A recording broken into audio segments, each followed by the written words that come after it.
You keep finding yourself in those positions, right? I'm like the kid, X-Men, then right? you're I'm like the next. kid. Oh, I can tell you. Wait till I tell you when I went on tour with Mix Master Mike and we did the St. Andrews Hall where from the 8 Mile for the movie. Yeah, yeah, yeah.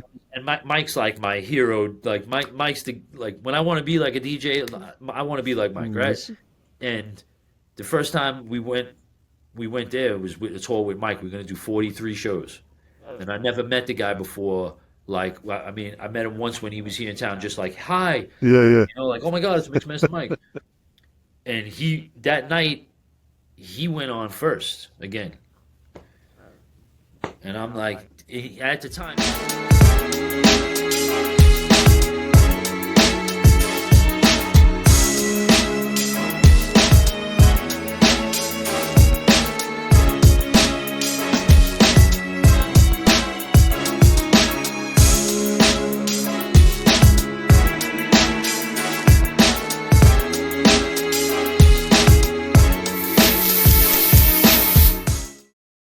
I have DJ, graph writer, producer. We'll find out what else he might have under that hat, but none other than DJ JS-1. Thank you for joining us today. Thank you, thank you. I Appreciate it. appreciate this. I appreciate it. And like we've talked about before, I love the shirt. It Yeah, says yeah, yeah, yeah, yeah. this I is had to, I this had is to worry. I exactly had to what worry it is. for you. That's exactly what this is. It's true hip hop feeling. Yes, That's what it's sir. about. Yes, sir. Yes, sir. That's what we want to talk about and capture today. But do us a favor.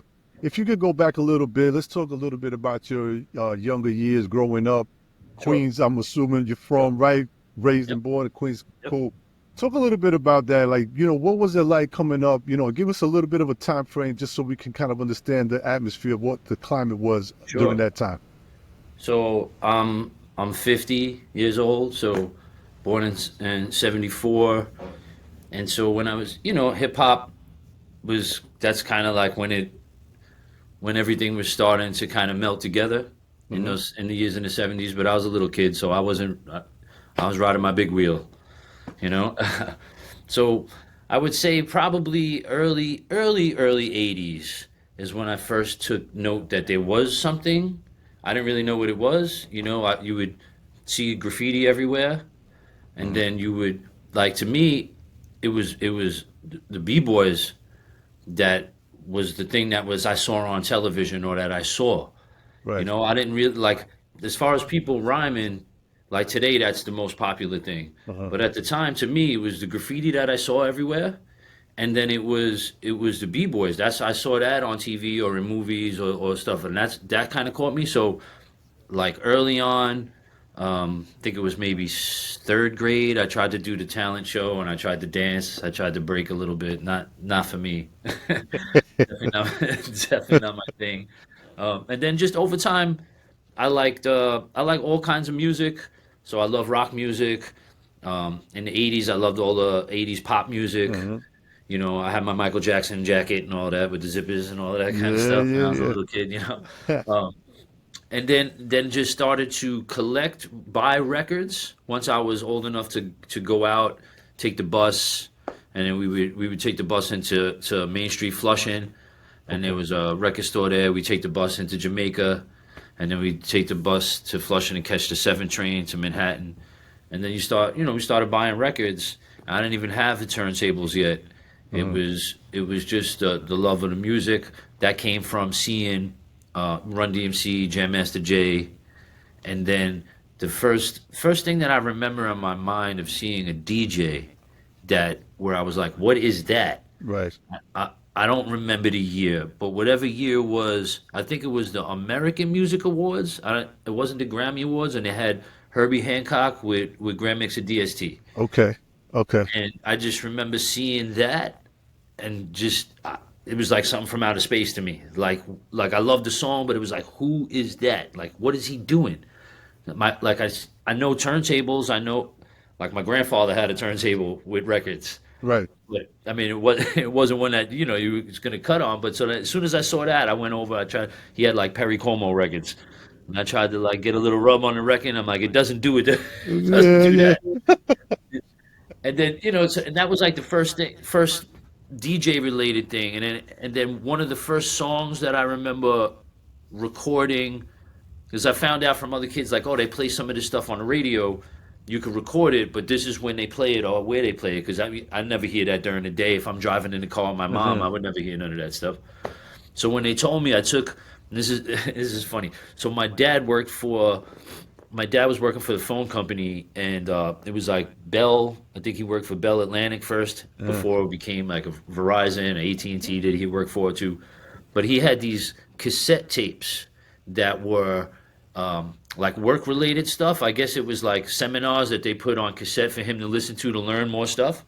And I yes. remember taking one of them, Just and I wipe figured out this. how you could right mess with the top so you could record over it. Yeah, yeah. And I crossed everything out with like a crayon, I think, and I recorded some stuff. And the one song that I just remember that I played over and over was AJ Scratch. Mm, So it's a DJ song. It's about a DJ. So maybe that kind of, I don't know, led me a little bit also towards the DJ. But for whatever reason, it was always Jam Master Jay, and like the DJ just always caught my eye. And that was what really kind of got me into things. So where I lived in College Point, Queens, it was like a lot of German people, Irish people, hmm. and it wasn't a big hip hop town, even though we're still in Queens. But that part of Queens, Okay. that wasn't a huge hip hop town. So my grandparents lived at the back of Left Rack. So Left Rack Okay. in Queens, at the back entrance, there's a place called Vinny's Pizza, and everybody from over there kind of knows that spot. And they had the first house right across from there. So when I was a little kid, I used to spend a lot of time there, and that's where I saw people actually b-boying on cardboard. On the corners and stuff. Okay. Yeah, on the corner right there, because they had the first house. It was my grandparents' house. There was a synagogue, and then across the street was Vinny's Pizzeria, and they were out on the corner. Everybody was out nonstop. My grandparents and my parents were like, "Don't go over there," because they were selling crack, Mm. And Right, then right, right. sometimes we see people get dragged down the block holding on the car, like bad deals, things going wrong, and they were always like, "Don't go over there. Just stay over here where the houses are at." Uh, Of course, you tell a kid that, it's like, I want to see. So you ride your yeah. big wheel, you go a little bit past, to see. And so I would just see stuff, but I didn't really even know what was going on. Then I saw they did a mural for Vinny's Pizza. I think it was Ezo and a couple people. I'm not sure who else did it with him, but I know Ezo. Uh, And when I saw that, that was there every day. And I used to like to draw. I would draw with my dad sometimes. And then I was like, I never thought to like do my name or do words. And that's when I started to get into that. And that was fairly young. All of that just started to melt together. And then by the time, you're seventh, eighth grade, you know stuff. yeah, And yeah, that's when yeah, we yeah, were yeah. getting out and going and starting to collect some records. I had a few crates of records, and then we were like, let's get two turntables. Let's start trying to mix the records. I mean, we have the records, why not? We were trying to rhyme over instrumentals and stuff. Um, that wasn't right. Like, I hate hearing my voice, so Right, I right. just didn't want to do that. I mean, I know a lot of people Say don't this. like hearing their Yeah, voice. yeah. Nah, I'm one of them. And then once I had the turntables, it's just I don't know. It was just like a scratching thing. Like, mixing. I learned to mix records. That's cool, but not to say it's boring. But like I want to use the turntable. Right, And right. then from on these hip hop songs, you hear all the cuts, you hear the sounds. I hear Mix Master Ice. Like, what is he doing? Where did he get that? Where Yeah, did he yeah, get yeah. that fresh? What is that? And then you get into it, and I couldn't stop scratching. And I would sit in the house, and I would just be cutting all day. Before, I want to ask you, how did you figure that out? But before that, I just want to touch on two things you mentioned. Sure. One was you mentioned like going out and seeing the graph. And Right. that's something that I talk about all the time. Like in, so I'm like a year older than you, Right. right? But you figure like 83, anywhere Right. around those times. I mean, you're talking about 10, 11 years old. I mean, very Yep. young, right? Yep. Yep. So I would go, my father lived in Manhattan. Right. So like, you go outside, we're going somewhere, whatever, walking, jumping on the subway. And I try to explain, like, for a little kid, like for example, like you're standing on the platform waiting for the subway to come and the subway pulls in and all you see is like colors and letters and Right. characters that you relate to things you saw on Right. TV, like Right. cartoons Right. or Right. whatever. Of course. And it's like you stand there like in awe. Right. You know what I mean? How did they And do this? Who did how this? do they do it? And just Right. like, it's Right. how how can you not gravitate to it when it's everything that a kid and most kids enjoy? And it was Cartoons, everywhere. colors, and it's everywhere. And then you come outside, and like you said, you go outside, and like any given corner, you're gonna see. First, you hear the sound, you see a crowd, what's Right. happening, and then you see Right. the break-in or whatever it is that they're doing. So all of this was something that was natural and normal. Like you didn't know that there's you're just going outside and this is happening. Almost suspicious of people that didn't get into hip hop in the 80s. Like, I hate saying that, but I'm like, It's how weird. did you not, like, it was everywhere, everything. So Like, it was just in your face. for a kid that young, Right. you don't, what I mean, you're not at that point where somebody's telling you, oh, this is what they're doing, and this is Right. what this is. This is why Right. that's that. You don't. Right. You're just seeing it. Right. And It I was try to really, explain that to everybody. So that's something I was bringing up. The other thing I wanted to mention, you mentioned AJ Scratch, and right. so two things. I did the same thing. I used to take my dad's cassette tapes that he had, and here we used to have like classical music on it, stuff like that. Just record over it. Same thing. Figured out how to record over it. But you know what I love? What I did with the AJ Scratch song was I loved all the parts. Remember, it used to have like the little breaks in between, and it'd be like a different. Like there was one part that went clap, clap, clap, click, clap. That's, that's, I would record because I loved those parts so much. right. I didn't want to hear the whole song. I wanted to Right. hear, You I, pause mix those out, right? and I made Listen. one whole long thing of just those parts. And so what's interesting, okay, so a lot of people, a lot of us, a lot of 80s people, like they did pause tape Pause stuff or tapes, right, tried to right. do. But what's interesting about it is that most of the people that I've talked to that did that, like a few people were a little older and out and about where somebody told them about that. Yeah, yeah, But no. like I remember we were trying to do stuff to make songs Uh, when we were trying to rap. right, right. But like I didn't know that we didn't know that there was pause tapes. We didn't like nobody told us to show this, and it's funny that so many people just thought to do that. Figure it out. I had no. Again, I was too Right, young. I was too young. right, right. We're I was kids. too We're young as kids. far Nobody as knows like having anybody around that said, "Hey, that. Right, if you do this," it right, just was something that you like you said. And then like I even figured out on my own. My dad had like the receiver. right, I'm sorry. What you had the receiver, but the tape right, deck. I mean, right. it had a digital 3 number counter Yeah, the counter. with I like a know where you're little going. button that you would press for it to go back to Yes, zero. yes, And that's yes. how I used to figure out like when it was gonna start. Right, You know, right. so that I knew when to. And nobody. So here's one even further that's funny. So when we actually first figured out like okay we could do pause tapes and try to extend a beat, Uh, or we could just take an instrumental from a record and record it onto a cassette tape. Then what we did was so my sister had the like little there was like a little pink radio that was kind of popular right. that a lot of people had. And what we would do is we had multiple radios and we would just put them around and one had the mic on it that you could record, Okay. right? Like a not like a microphone, but just like you could record onto a cassette. Like Yeah, you yeah, could yeah. speak, it had like the little mic thing on it. Mm-hmm. And then what we would do Mm-hmm. is we tried to take samples from like other things and time them out on the counter so they would play like in between the verse or something. Like we would add in. Yeah, And we yeah, used yeah. to sit there. We'd press Crazy. record and play at the same time, and then we had the third radio, and we would try to rap into that mic and hope it picked up both of the radio things, and like it was crazy. It's having fun, but It, that's yeah. that's what's so much fun, and that actually, I think what one thing that I became really good at, and this is why I clicked later on with Spin Bad and my boy Slinky was we as soon as we figured out that you can get a 4-track recorder. Mm-hmm. Mm-hmm.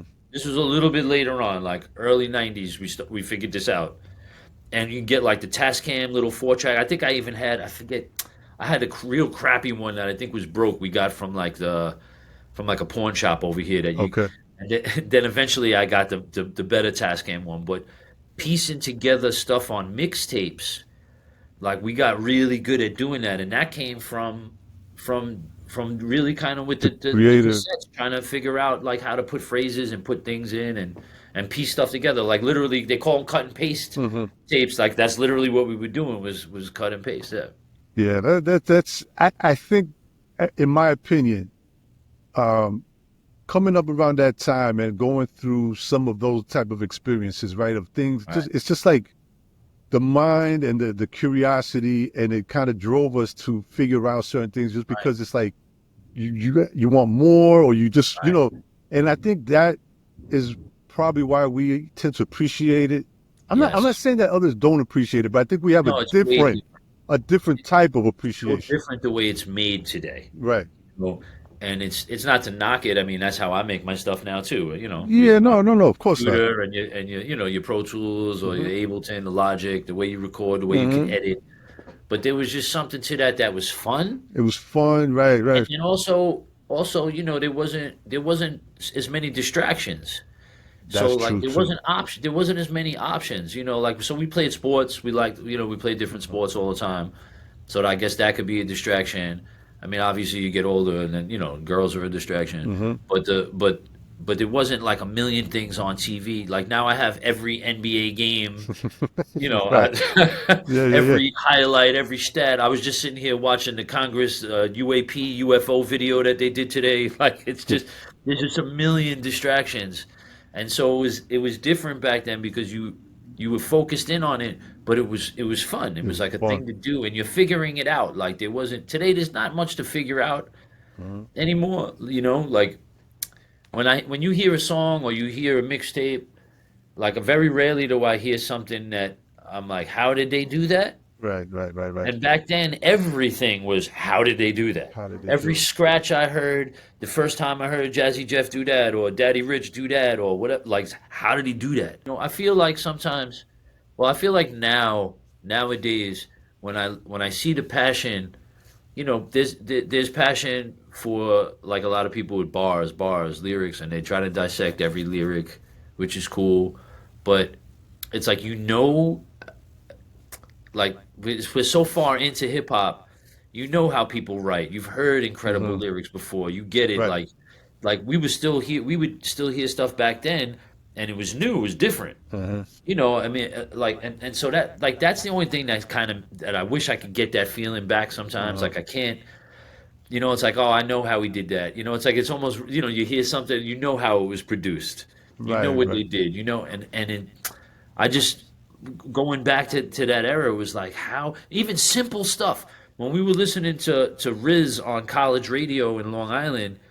Like I remember me and Slinky, we would listen all the time. I actually had to hold the antenna. I tell Riz all the time. I didn't get the reception in good, and I actually Yeah. had to sit there with that same radio, my sister's little radio, and hold the Oh, antenna by the window, just to get better reception for like 2-3 hours to hear the show every week. And, that's and crazy. I love him as a DJ, but he started doing some stuff here and there. Nothing like nowadays. It's stuff that people just do in their sleep, like just Hmm. like simple stuff. But we would hear it, and there is no video. We don't see him doing it, So you're just and we trying just to. listen. And we're like, how did he just do that? And there was nights where we would sit up and we would try to get the same exact records that he used and be like, okay, what exactly did he do? And that I kind of miss. I Hmm. definitely here and there there's some stuff with some super intricate nerdy scratch stuff that's like way where Right, you're like, right. okay, how did he do that? What did he do? But for the most part, that's definitely something that I miss from back then that keeps you innocent and keeps you like a child. Like it's good to be like a child.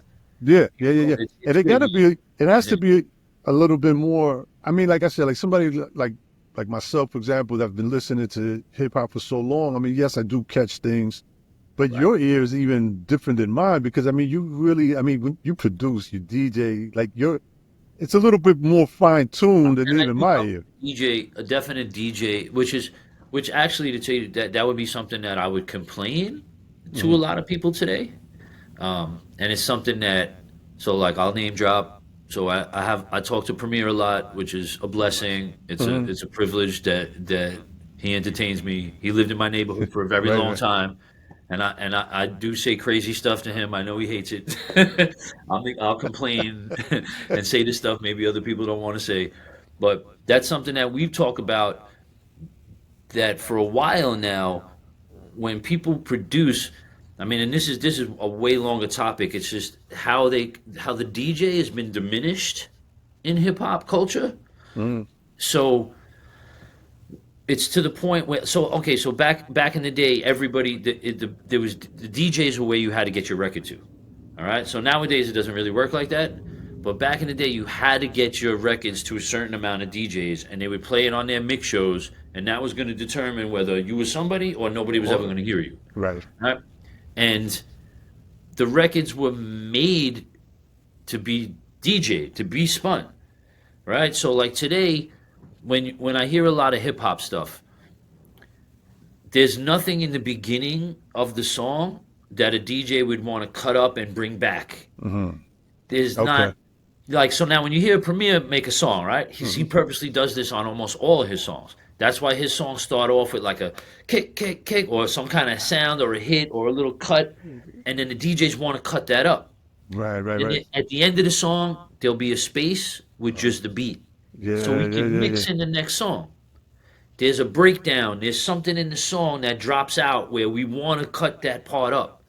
And a lot of the newer stuff, it's it's like it comes in, the guy's talking from the first second that thing starts, and then he don't stop until there's no more beat. And it's just there's no place for the DJs to really want to get busy. Then also like a lot of hip hop now is really slow, like on the underground scene for sure. It's very slow, and it's sometimes that like the no drum stuff is cool, but I feel like that's definitely made more for the streaming era than it is for the DJ era because Right. there's not much for me to do with that except play it. And we grew up with everything was made for the DJs. I mean, from house music to freestyle music, right? So you look at all the freestyles and they had all the dub mixes and the different variations, right? Even Yeah. all the Right. Right. 12 inches hip hops, they had all that. We don't get that anymore. There is no dub version of the song or a different version where they're just doing some funky stuff with the breaks or freaking it a little different, which they used to do on hip hop records.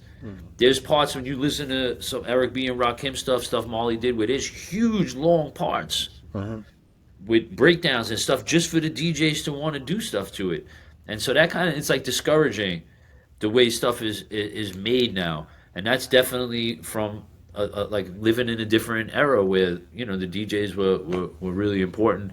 You were hearing all these different kinds of sounds and the way you would make a record in general. I love like Sucker MCs, boom, cat, cat, Yeah. cat, Yeah. cat. Yeah. Yeah. That's everybody, boom, bap, bap, bap, bap, bap, bap, doing all of that.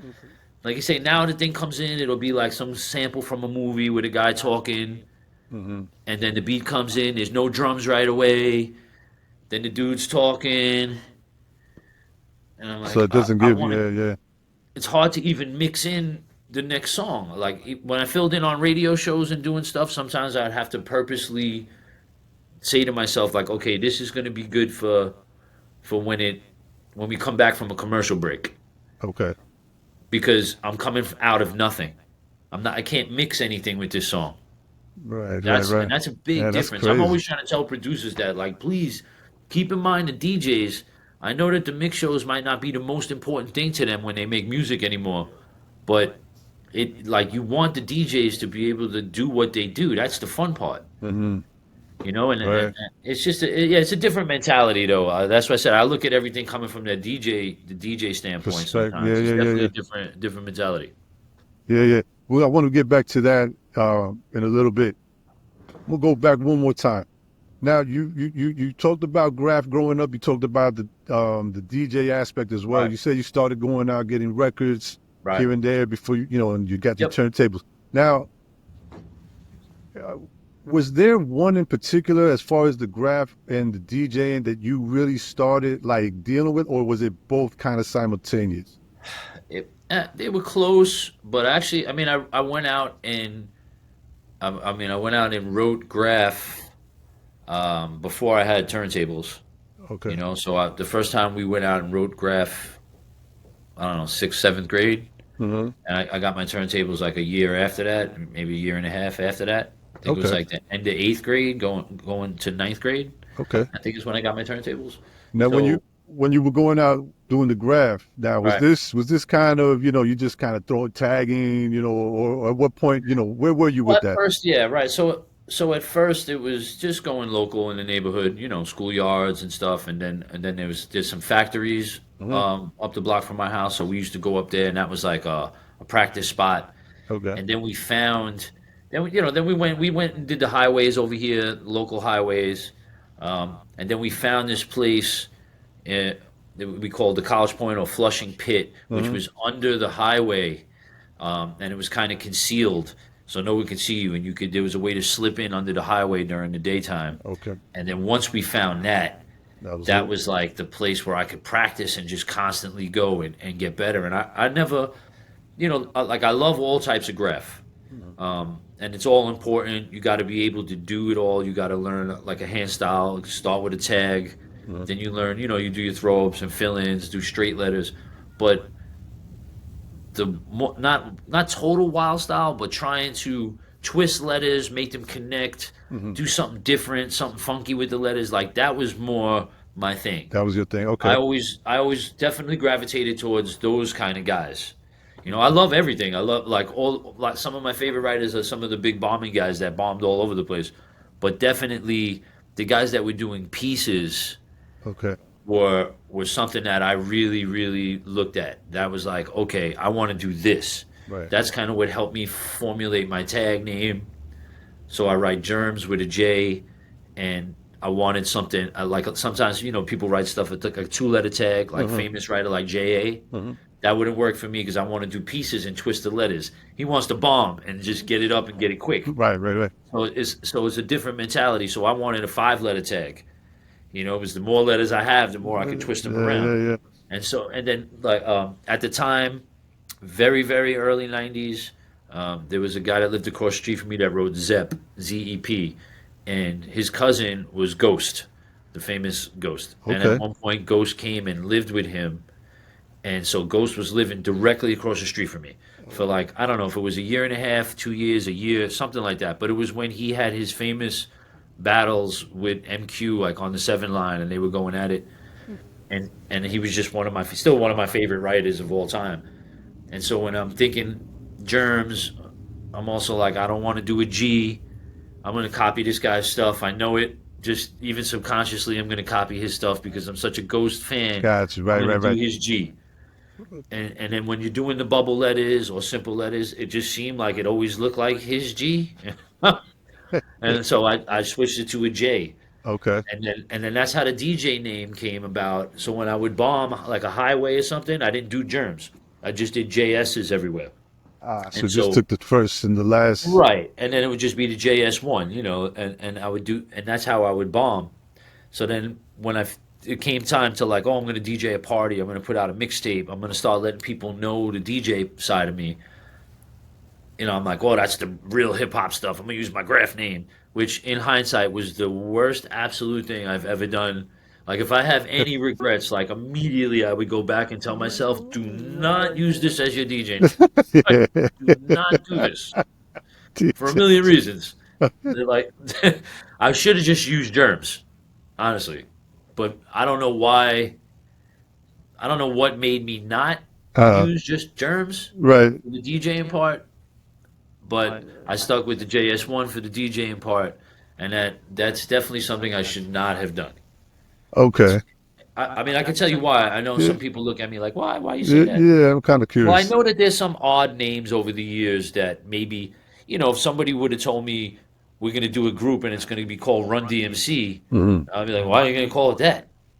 Like as opposed to where I understand Houdini, like cool name. And name. Right. Okay. Okay. I But I'm see like, what. well, so if somebody would have said, I'm calling my group Run DMC, I would have been like, do not do that. Why? All Right. right. Right. Right. Right. Okay. I mean, it's just because they became so famous, and now we just say it like It's it's a thing. nothing. Yeah. Yeah. But Yeah. but so for me, this is what I've experienced over the years. So the first thing is this is DJ Hmm. JS-1. So right away the double J and the way it flows and the way people say it. Shout out to S1, the guy that's on BLS sometimes. Yeah. He definitely gets all my emails. People call me all the time and they're like, "Yo, you're on BLS," and I'm like, maybe. Yeah. Yeah. Yeah. So it's tricky. It's always DJ S1. They always forget to do the double The J. double J. And then when you Gotcha. go, and then you're adding in like the way I do it with a dash between the S and the one, and then it's numbers and letters. That's a joke I have with the producer with J57. I'm like numbers and letters. We always just call each other numbers and letters. Yeah, yeah, yeah. People, Jazzy Jeff used to call me a S1W. He used to be like, "Oh, you dance for Public Enemy." Like, thanks, Jeff. Like, but this is, and then when I started going overseas, I would see more of a problem too because it doesn't flow, and then not everybody's a graph person, I so they get would it. write it out, and it would be, and then when they spell out the one, it would Uh-huh. be, oh, that's DJ Sohn or So, DJ J Sohn. And I'm like, no, it's this. And then I'm finding myself explaining myself.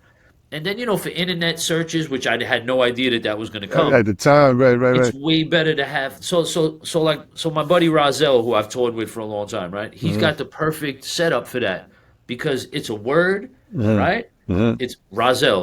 There's not numbers and letters mixed together, right? But it's his own word. It's his own original name. Like there is no such thing as Rahzel. That's his That's name. his name, and It yeah, actually yeah, comes from it's actually a play on the spelling of his actual real name. yeah. Uh-huh. It's just his stage name is just spelled a little different. Uh-huh. It's like the phonetic way to say his actual real name. Okay. But it's perfect because so that's why when the internet first came and there was LimeWire and Napster stuff with Yeah, yeah, yeah. his stuff was like just huge on there. And it's so easy to search and find and remember. Uh-huh. For instance, my partners, right? So like I did stuff with Slinky, I did stuff with Scribble, I did stuff with Spinbad. Very easy, you're gonna remember all of those names. So it's like, oh, there's Scribble, oh, there's Spinbad, and then the S1 guy, the JS, I that guy. got you. I got it. Now Right, I that's friends with understand. him. Yeah, yeah, yeah, yeah. I And, and, understand and, now. I, and I definitely feel like, so even my Instagram, right? When you look at my Instagram account, right? Uh-huh. I know people for 20 years, 30 years, different DJs that we've toured with, friends with, and I'm like always like, how come these guys they never follow me or never interact with anything? And then they will eventually, maybe, Right. and it's like they just didn't realize that's That's even me because it's just the way it is, the way I have it on it's here like is just DJJS1 straight, and it just looks weird. right, It's right, right, right. lowercase. It just looks weird, and it don't flow. It don't flow that way. So it almost looks like a But fake account. right, right, right. But you can't change it now. No, no, I'm not trying to change it. I mean, yeah, at this I point, I get mean, what you're saying, I though. might I quit get it. DJing in an hour and a half anyway. So I don't, I'm No, not. don't do that. Don't do that. No, I get you. I get it. But Yeah, it's funny though, and this man, that's so it's a thing. it is a thing. But the funny thing about it is that before I really caught on, to the graph side of you, whatever, when I Right, would see the name, I kind of did right, associate it with right, something right, like that. But it's also, right. but I'm looking at it like that's kind of dope.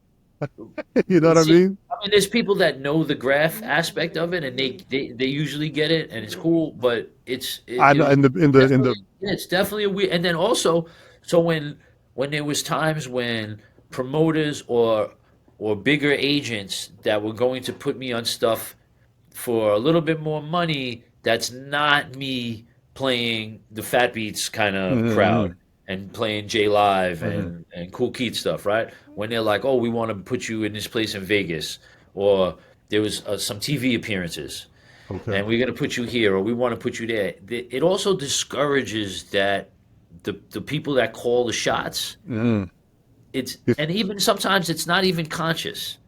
It's just they don't get that. right, Like right. it just doesn't. 'Cause So we're like, they're looking for something. I don't want to yeah, say no, clean, but like that it sounds just sounds for the better. So people. like Yeah, like DJ Revolution, right? One of my favorite DJs. right, right. He's so nasty. His name is just sounds better. It's just better. Just sounds Uh, better. I see what I you're mean, saying. now I argue back to a lot of people when we joke around, and I'm like, look, but where my name came from, I didn't sit around trying to come up with a cool name. I mean, my name came from me doing graph. Hmm. Like that's Like hip so hop. Right, I'm right, proud right. of that part of it. But from a branding, marketing thing, which I mean was not on our mind for the first 25 years, 30 years of doing anything. We weren't Yeah. thinking. Well, I wasn't until I actually put out records and mixtapes, and then started touring and see how maybe we get misspelled on a flyer.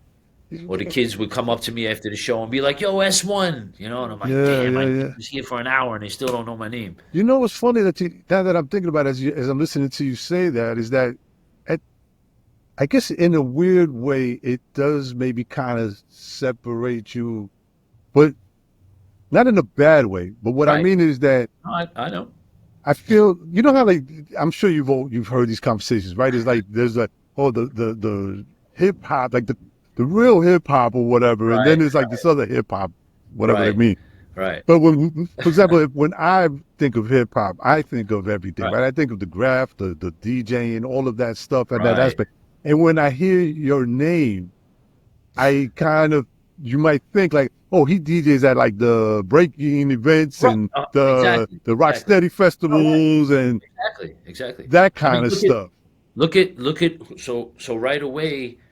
Look at the famous person that would have a similar name is KRS-One. KRS-One, right, And right. like so even subconsciously they put me It's like in that. into like the type of stuff that he does. Right, it's old uh school, it's underground, it's great. Which to be honest with you, I mean There's that's nothing wrong with it, no, but but I see what you mean as far as the it other was side. tough. It's tough when you're trying to branch off into certain other areas for sure. Hmm. The beauty of everything was that I've been very lucky and blessed to do stuff that made me money in the world that I love and that I'm in. Hmm. Like that I got very lucky to be able to do all the touring with Rahzel and be under the radar. Hmm. You know, we did when I tell people the amount of shows that we did and how many countries and cities we've been to, like their head spins around because you know, there was reasons for that, like you know, but because of what we did was pretty different. Hmm. You know, there's not really anybody. We had nobody was competing with us. There was nobody doing what he does beatbox wise, and then battling a DJ. There is nobody else out really doing that. I So you mean, there guys, is now a little bit over time, but when we were doing that from late '90s all the way to 2012, there was nobody doing that where we went, and so that helped. talk a little bit about that. I mean, how did you? And again, we're gonna probably bounce around because you just have a lot, No, I know and there's a lot everything. of stuff. Yeah, It's but very everything with tough. you, what's so cool about it is that everything's kind of intertwined. Right. So it's, but talk since, you mentioned Rahzel, how did Yeah. that even come about? How did you Sure. guys So, link up and right. then get everything going? Well, the you know, I think the first time I saw actually really interesting though is Rahzel is actually from Queens, which is Mm. really cool. Rahzel, he grew up kind of right around the corner from Jet Master J, All same right. block with like Irv Gotti. He was actually in a group with those guys. Oh, There's okay. yeah, actually Rahzel's first time on record was 1983. No, most people don't know that. They don't realize it. And he was rapping. He was rapping, and it was on Ricky G and the Ever Loving Five to the max. And Rahzel rhymes on that. That's 1983. Yeah. Yeah, so he's That's been around a long crazy. time. Yeah, it's crazy. And he was a Queens guy. That's how he did the stuff in '87 with Paul C and Mikey D, and they did like to get rough, Oh, and okay. Paul C was taking Rahzel sounds and doing stuff on the Mikey D records, and that's his Queens connection. That's his home. He's from Queens. Then Uh, he lived in the Bronx for a long time, and then when he hooked up with the Roots, everybody just assumed he was Philly, he was Philly. but Right, he right. never lived in Philly. You know, he was yeah. But so anyway, Okay. so I remember seeing Rahzel. The first time I saw him in person do anything was I want to say 1993. Mm. I think it was at maybe a Zulu party or something like Okay. that. And I remember he came out whenever the Creator came out. Like so that was like 92. So maybe it might have been a year after, like 1993, The because that's what he Pete did. Rock and Seal Smooth Yes, Bird. Okay. right. And I remember him. I was amazed because I've heard people beatbox, but he was doing it and nailing every sound in the record while it was, That's so one he of was my doing favorite songs too. and with the bass and the drums, and I was like, oh my God. So then fast forward a few years later, 1996 or 97, they had a Rocksteady anniversary. The only time they had it in Van Cortlandt Park in the Bronx that one year. Okay. And I remember seeing him there. And at that time, I was heavy into doing my mixtapes with Spinbad.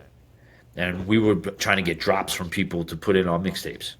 And when I saw Rahzel there, I was like, oh, I got to get a drop from this guy. It's so funny. He was talking to Evil D. I ran up on him like, yo, you got to do. And he never did the drop for me. He just looked at me, looked at me like, stop annoying me. I'm talking to Evil D. Yeah, right. So then Rahzel hooked up with Scribble Yeah, to yeah, do yeah. something for Scribble's album. Yes, yes, yes. I have the cassette. Right. So they did a Yeah. thing called the Four Elements, and one of my best friends that was like my DJ partner was Slinky, who was always with Scribble. Scribble, yeah, Right. So when they did the Four Elements thing on there, yeah. Rahzel was just about to put his album out next, and he needed somebody to tour with, and Slinky was actually going to tour with Rahzel and be his DJ. Check. So Scribble was doing very well at that point with MTV stuff, Mm-hmm. and they had a lot of gigs lined up, and he used to bring Slinky with him a lot, and they were good money gigs, MTV style, doing quite well.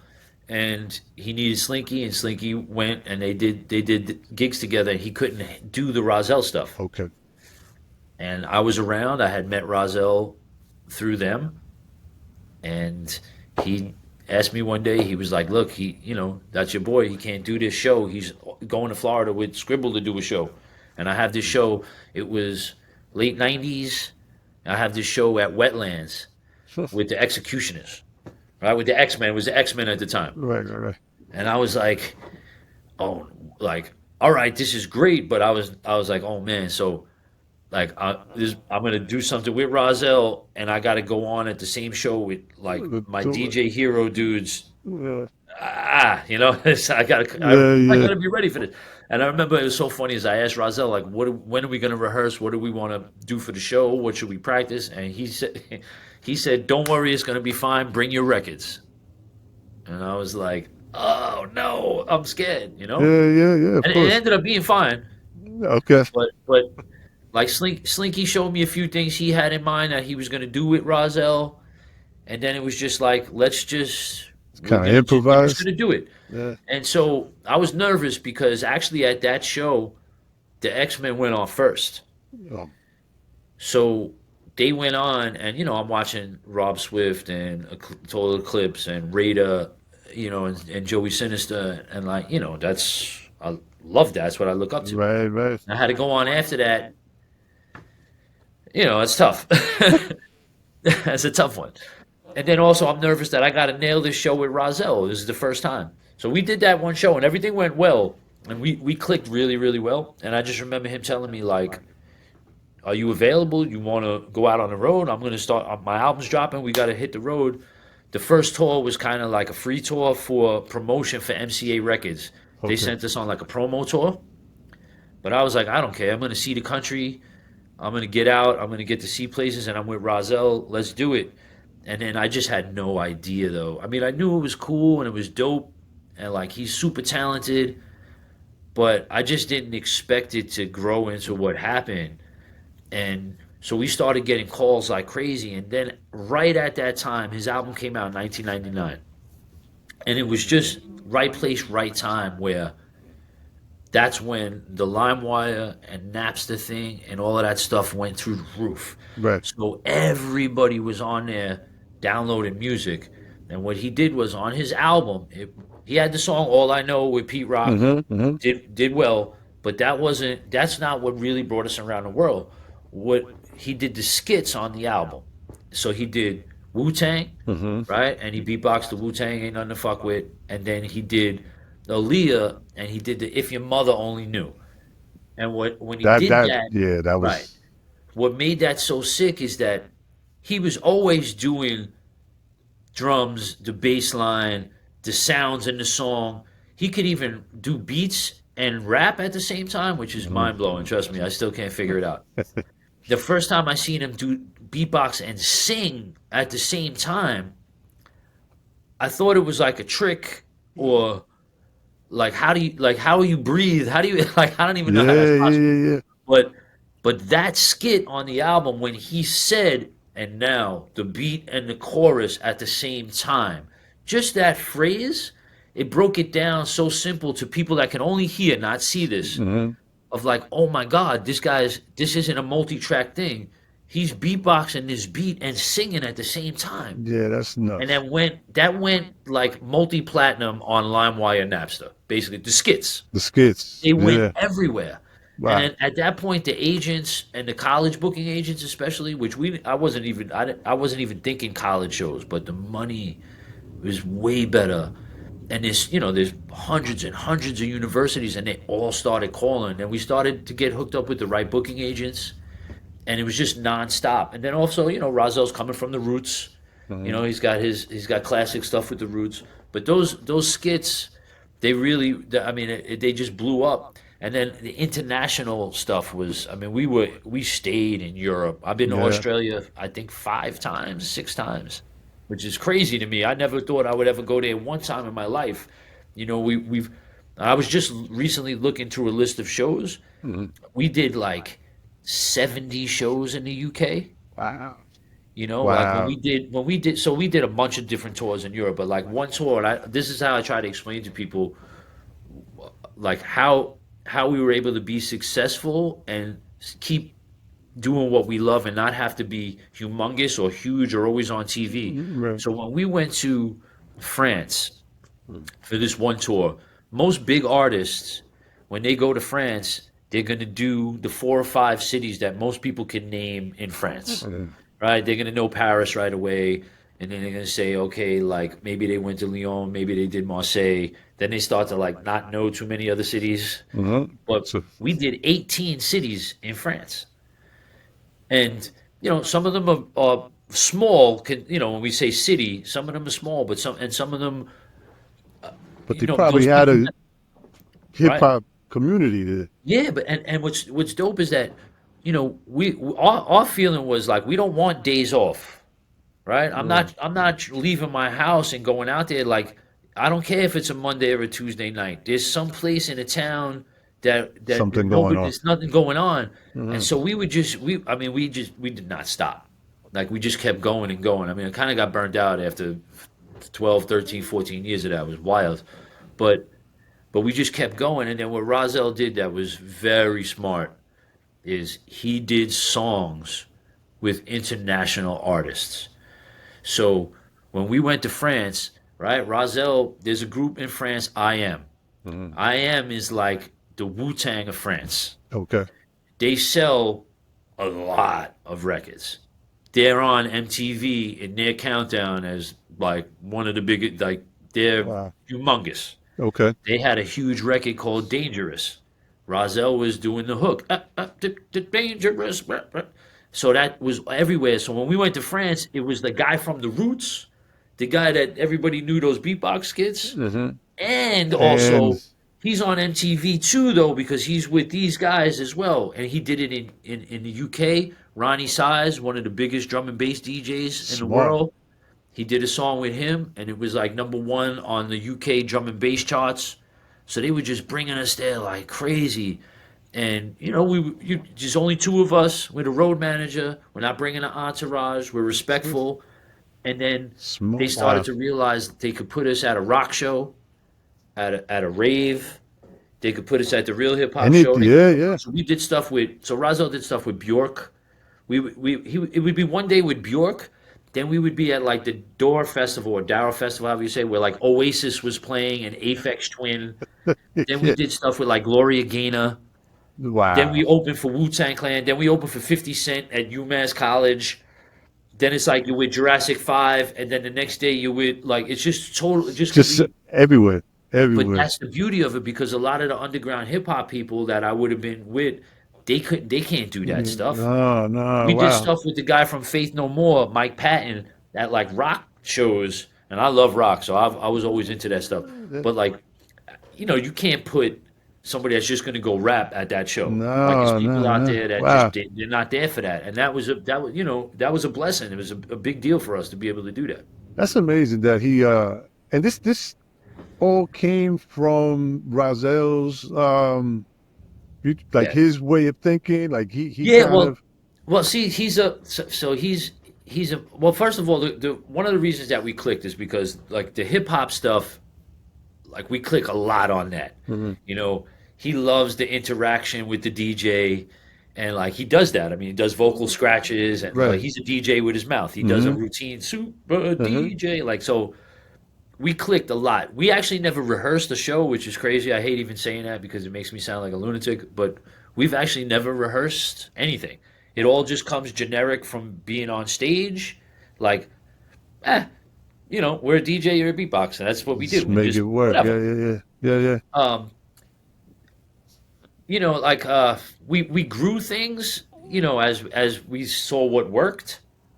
But our working on the show was basically just whatever worked on stage, and we would cut some stuff out or keep doing certain Hmm. things. So We some actually things did that you guys would see, like how the right, crowd right. reacted, you'd be This like, works right, and then yeah, there yeah. was. And then there's also like we both like to be silly a lot on stage. We don't take ourselves super serious. We're Hmm. not in the like some people come out to scare the crowd. They got to Right, they right, got to right. live up to the stuff they said on record. Yeah, yeah, We don't, we don't have to do any of that stuff. We also did all age shows, which is another thing that's huge that I try to like. I know some groups they're not going to be able to do that because of the subject matter and where they get booked. right. But we would go overseas, and they would let kids in, because we weren't going to do anything like that. I'm Man, cutting up old school, and he's beatboxing. you guys had everything cornered, man. So we had You we had had all children. angles. The beauty is that now, like I remember 25 years ago, we would show up at a show, and some of these kids would be there. Now some of these kids are like world champion beatboxers. And yeah, and Yeah, then, that's they're fully crazy. grown. And like I remember seeing someone they named their kid Rahzel, and like then we bumped into Nice. them again when the kid was fully grown, and it's yeah, like That's that kind of stuff crazy. is super cool, right? Yeah, yeah, yeah. You can't. That's like priceless, man. That's Right, priceless. So on that aspect, we got that covered. right, Now let's jump again back to the graph. So just to kind of put it, in right. perspective, how far did you go with your graph? I mean, meaning that there's some people like, the scenes and Oh Cope yeah, and, of course, and others that have taken, galleries or right, how incredible. far or where did you go as far as on the graph work? So graph. So when I felt good enough to do pieces Hmm. that I thought should be at different locations. At first, it was like, let's stay local and practice till I feel I'm not trying to go up to the Bronx at 238th Street, 174th at Webster, the Hall of Fame, and Hmm. 106, Hmm. put something on the wall. I'm this white dude coming from Queens. I'm not trying to go do bullshit. Right, right. Like I'm not trying to, I respect this stuff. There's a respect level. Of I, course. I I wanted to make sure I was good. So when I started to feel good about doing that, we started to go to what I like to do is there's all these different piecing spots, Mhm. right? Like mini Hall of Fames. So like Tilden in Brooklyn, right? Okay. So Tilden High School that had huge walls that a lot of different famous people would go in piece. Wasn't legal, but it wasn't really like cops didn't come running down there on you. Okay. Same thing with like Franklin K. Lane High School on the border of Queens and Brooklyn. That was like kind of like a Hall of Fame kind of place where all of these incredible writers would go and do pieces. Hillcrest High School in Jamaica was like that. Like I said, 174th in Webster in the Bronx, 238th Street under the bridge in the Bronx. There was these abandoned factories in Williamsburg, Brooklyn that people would go do. So there was all these type of Just a piecing little. places. Okay. And so we made it a point to, it was me and my boy Slash, FTR. Slash ended up like bombing a lot too, becoming pretty popular. But at the time, we would focus on doing pieces, and we would go to these different spots, and I did that. I don't know, 91 to 94, Okay. 94, 95, more 94. And we did a bunch, like we did a lot in that span. I did a lot of different styles. We did multiple pieces in all these different places. I'm happy that I did that because I got to do stuff with some pretty classic writers and be around some really cool stuff. And then you start to get some respect from some people. And then then we got in all the classic graffiti magazines, Mm. and then Okay. that was great validation and reinforcement of like we're really doing stuff. And thank God for those people because today when I look at there's a million people out doing stuff and a lot of them are really dope and it's cool, but I still like to remind people and show like these are the real receipts Mhm. and this isn't coming from me. Like check the magazines. Uh, So like when Can't Control very famous West Coast graffiti magazine that was worldwide. Like they put us on the cover of one of the issues, Nice. and then another issue, like when you open up the inside cover, there was a cope and a germs, and it said the Wild Style Master from New York, and like I didn't write that. Like West Coast legendary like Power and those guys from there, they wrote that, Right. and like thank I'm so thankful that they did, because otherwise it would just be me talking, and people would be Right. like, Like yeah, what? right, Exactly. Gotcha. and so I was blessed to have that. But then I was DJ at that point though. Like that's when I wasn't out doing graph. I was home, and we were either making demos with my boys in the house or just scratching nonstop. And Mm. that's where I was trying to really hone the scratchings. It was like all about like we would like DMC type stuff. That's when I was like, I want to be like DJ Aladdin. And that's when, I first heard of, like that's like the Clark Kent stuff, like New Music Seminar, right? I'm like, I want to be Daddy Rich. I want to be Scratch. I want to do that, you know? That's So I was practicing like crazy doing that. And then through Slinky, I met Spinbad, and then we started doing some mixtapes, and the mixtapes started to do well, and they started to get around because we were doing something a little bit different. Like we talked about earlier, we were doing like the cut and paste style, but mm. like super advanced at that point. Like there wasn't Okay. too many people really doing that had the scratching skill that we had. Most of the guys that could cut and like us would just be focused on trying to do battles.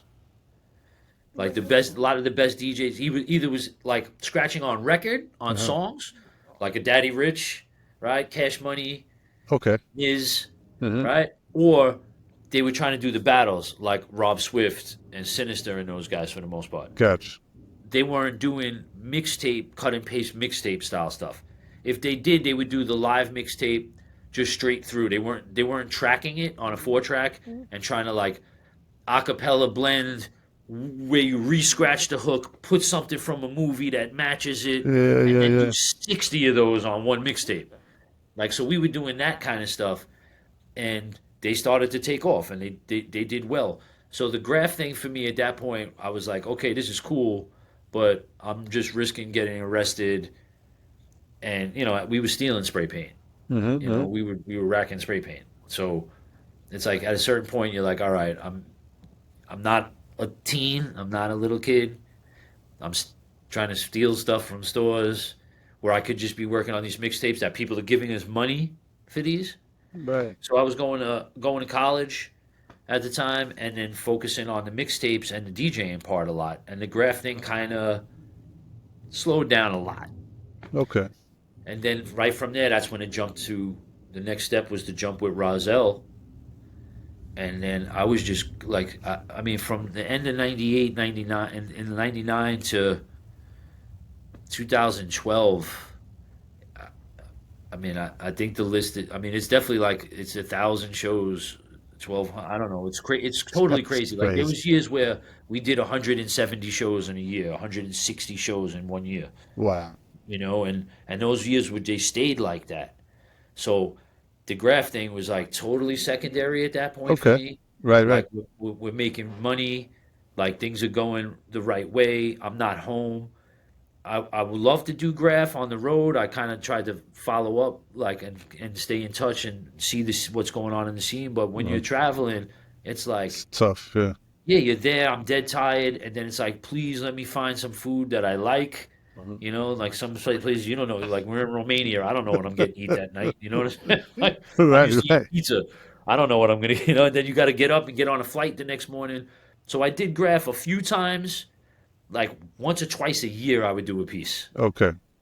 And I did a lot at 5 points. Mia's helped me out. Like so, when I would come home, like Mia's had 5 points, Hmm. and he would be like, "Come through. You could paint and get that out of your system. Practice.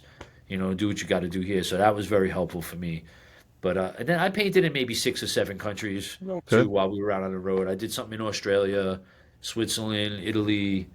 Where the hell else did I do stuff? God, France. Mm. I did some stuff, but it wasn't like full productions, full walls. It was just like I got 2 hours before sound check.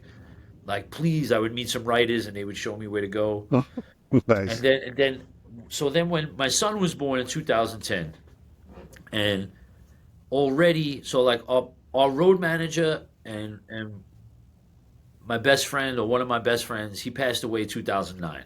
Mhm. So that was rough. That kind of like that hit me pretty bad. Uh, Um, it was unexpected, silly motorcycle accident by his house in Brooklyn, and uh, he's gone. yeah, sorry, brother. And so that kind of hurt. And he was the person handling all of the business, Okay. all of the road managing, and bringing in some of the work that I was getting outside of that. And so that happened, and then my son was born. Okay.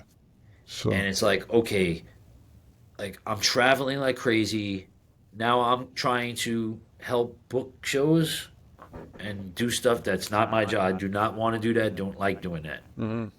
But trying to like make up for what our boy Ajale is. By the way, Ajale, our boy, that's the guy that Common talks about in his song, and he mentions his cousin Ajale, and on the new album and in the Yeah, video yeah, that yeah, he's yeah, yeah. talking about. That's who that is. Yeah, yeah. Okay, okay. And Oh, wow. yeah, that's actually how I got to record one or two songs with Common, which Uh-huh. is Yeah, yeah, yeah. I had that on here. totally incredible. And then Nice, so nice. like my life kind of just changed a lot. My wife's a school teacher, Mhm. and I don't want her to like not work. She has her pension that she's working towards, and that's health insurance for our son. Mhm. And so I'm like, look, I'm overwhelmed, and Rahzel's mom had passed away from cancer, Mhm. and we slowed down a lot. And then I just like I need to be home, Yeah, yeah, yeah, yeah. and in that I need to be creative too. Mhm. I can't sit still. It's Yeah. like a hip hop ADD kind of thing. Like I gotta just Yeah, yeah, if I'm not creating, drawing, doing, scratching something, my brain, I lose my mind. yeah, Right. yeah, So like every I could be sitting in the dentist office and they're working on a cavity and I could hear a song be like, oh, I can sample a drum and the thing. yeah. Like it's just Yeah. it's just it doesn't stop. So for the first year, I was kind of freaking out. I'm a new dad. I'm trying to do all these things that there's no rule book for. I have a little baby in my hand, trying to make sure the family is good. Upset over my friend not being there. Total different change in lifestyle from being on the road nonstop to Mhm. this. And so the graph kind of called, and it Okay. was like, look, to my wife, it's like, look, I'm gonna, I have an addictive personality, so if I go do one piece, I'm gonna do 1,000. But I'm not gonna be in Germany for a month. I'm gonna be here. I'm gonna be home. I could do that here in Brooklyn. I Come. could go to the Bronx. I could be Mhm. here in Queens and come home after I do my graph and get that out of my system. Mm. So it was a joke. Like we call the graph is like my bowling league. It's like my softball team. Yeah, yeah, yeah, yeah, yeah, yeah. And sure enough, once I did one or two, it just turned into 125 a year for like a 7, 8 year span. And now Wow. I think since 2010, 2011, I'm it's like thousands, Wow. honestly. When I count the freight trains, because like on walls, it's probably like, I don't know, 700 to 800 pieces, Mhm. which is absolutely nuts. Yes. Um, and when I count the freight trains, it just goes through the roof because we were doing like tons of those at night as well. So we still do them because it's just fun. We're big little kids, Yeah, yeah, yeah, yeah. and Now, when you're going out doing these pieces, I'm assuming you're going out with others and yeah. collaborating. Well, okay. So like like most of the walls at this point they're legal Yeah. because it's a different era now. So like people willingly give us walls, Hmm. which is That's fantastic. crazy. I Who mean, would have thought that, they right? used to yell at us, hate it, like they used to scream. I mean, just That's totally so crazy. crazy, man. I mean, not everybody likes it. I mean, we did. This is funny. We were in Richmond Hill, and we were doing on a construction site at my friend's house. It was going to be they were renovating. He had the wood boards up in front of the house, so he's like, "You guys can come and paint them." So we were out there painting. It's kind of like a residential block or whatever, and we're painting. Me and Topaz, and his, we hear the door across the street, like the screen door. We hear it kick open. This lady came running out of the house, and she was like, What are you doing? "What the fuck? This ain't the fucking Bronx." That's know, what do you think? This is the fucking Bronx. I'm like, lady, like look what we're doing. It's beautiful. It's pretty. It's colors. Do you want wood boards? Like any Yeah, house, you want to look at some wood boards, or you want to look at this? And then once I explained it, like most people, she was cool with it. But that's the thing now. So it's like, it's trendy. People, businesses now ask us to do it when we used to ask them to do it, and they'd be like, no way. yeah, yeah. So we took advantage of It's that. crazy.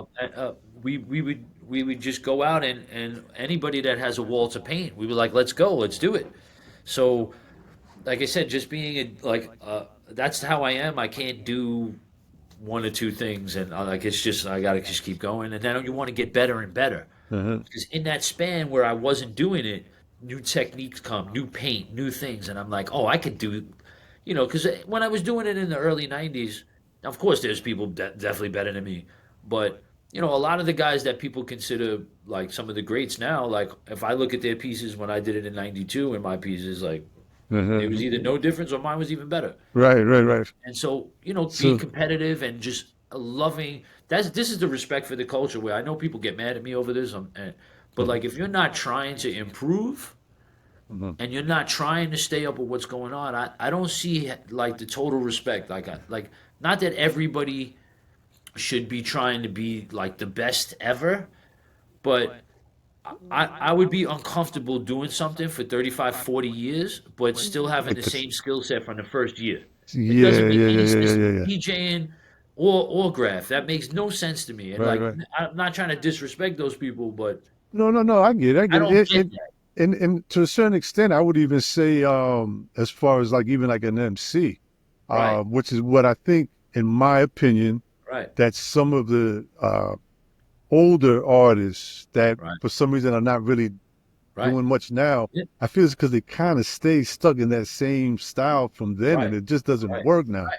Yeah, right. That's just my opinion. No, I mean, I don't know. I agree. I totally agree. And to me, it's just it's always something that calls me from inside to want to get better.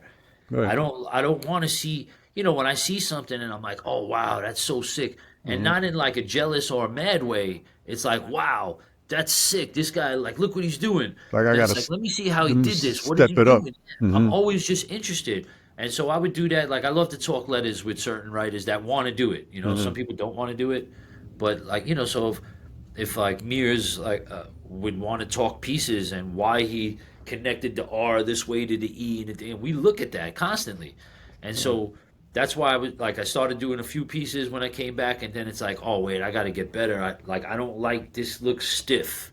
I Hmm. got to get the flow right, and and I don't mind like I'm not embarrassed to learn as I go. Like it's fine.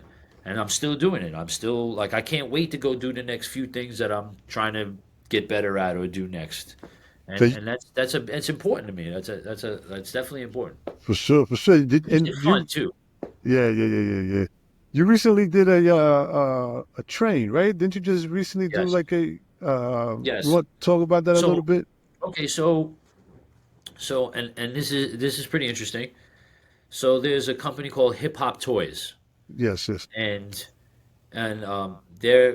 they work along with another company called Def Projects. Okay. And what they started doing kind of like how Super 7 has So, like the different figures and action figures. yep, yep. And so they started doing they have figures that they do, which I kind of like because it's like they have Cool Keith and Cormega and Sean Price. Like maybe not the ones you would think that people would go for right Yeah, away for the thing. So they're going a little bit to Master Ace. They did an Ace one, like they right, did a right. New God one. I was like, oh, that's dope. Uh, So anyway, they reached out to me about doing a toy train, and at first I didn't want to do it, just to be honest. mhm. And um, I'm weird about selling stuff. Okay. I've sold a bunch of records in the past, right? I put out like 24 pieces of vinyl, 23 pieces of vinyl, Hmm. bunch of different CDs. But to me, that was always different. I Hmm. wasn't selling that stuff. Like Fat Beats, I make the song, Okay. right? And then Fat Beats distributed it to all the record stores. Hmm. And then that's it. Like you go in the store and you buy my record or you don't buy my record. I'm not there like look at my record. You got to buy my record. Like, so, Yeah, yeah, today okay. today everything is on you and your social media to sell everything, Uh-huh, right? uh-huh. And I don't like that, and I'm terrible at that. I'll be the first to admit that is not where I excel. As You far as know, having to do that that I guess that side of the work, like the it's just pushing an it, odd dynamic promoting. for me. So like Uh-huh, I rather go on. I rather talk about uh-huh. hip hop and talk about stuff I love or I've done. As opposed to I, kind of selling yourself. and I'd rather show my work and Uh-huh. like here's something, but I don't, like, oh, new train out, limited edition for only 100. Yeah, Go get yeah. that. And then trying to email people or tell my friends. Then you feel weird, like, and Yeah, then yeah, I'm yeah. always weird because I'm not a collector of stuff, Mhm. right? And this stems from because of doing graph and DJing and trying to be financially responsible. Mm-hmm. Yep, yep. When my idea when I was for DJing, like there's people that collect everything, and I was always like I destroy my records to be honest with you because I scratch them, and then when you're doing quick mixing sets, I take the record off, I throw it over my shoulder and get the next one. So I never like Yeah, I yeah. never wanted to get like a $300 rare record. Like, what am I gonna do with it? Yeah. I want to go home and scratch the crap out of it and then throw it over my shoulder and put the next one on. So I only got the stuff that I use. I don't want anything that I'm not going to use or play in a set. So I'm not a collector. Like, I have canvases, and these are canvases that I did. Most of them are that I did with that person. Yeah, yeah, yeah. Right. So it's like a cool thing. I'm not trying to sell those, and I didn't go around just trying to collect. It's just people that I love that I did stuff with. So I'm Mhm. not a collector. So for me, sometimes it's hard. I'm I have a hard time even. I'm like, people bought my train because like people bought the train, it sold out. I'm like, okay, people bought that, like you Yeah, spent money. I yeah, mean, it's not cheap, and so I have a hard time asking friends or asking people or just putting it out there and then trying to do the selling point. So yeah. even so, I was talking on the phone. I showed Premier the train, right? And he loves graph, and he was like, "Oh man!" Like he let us do the graph in the video that he did with Common recently. Okay. It's called In Mode. That was me and Topaz that did all the graph in the video. Nice. And so, we always talk about that. And so when I showed him the train, he was like, "Oh, that's dope." I was like, "Oh, I'll give you one. I'll pass by. I'll give it to you." So when I passed by,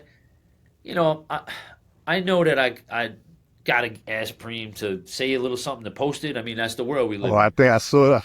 But like, I don't want to do like. Yeah, yeah.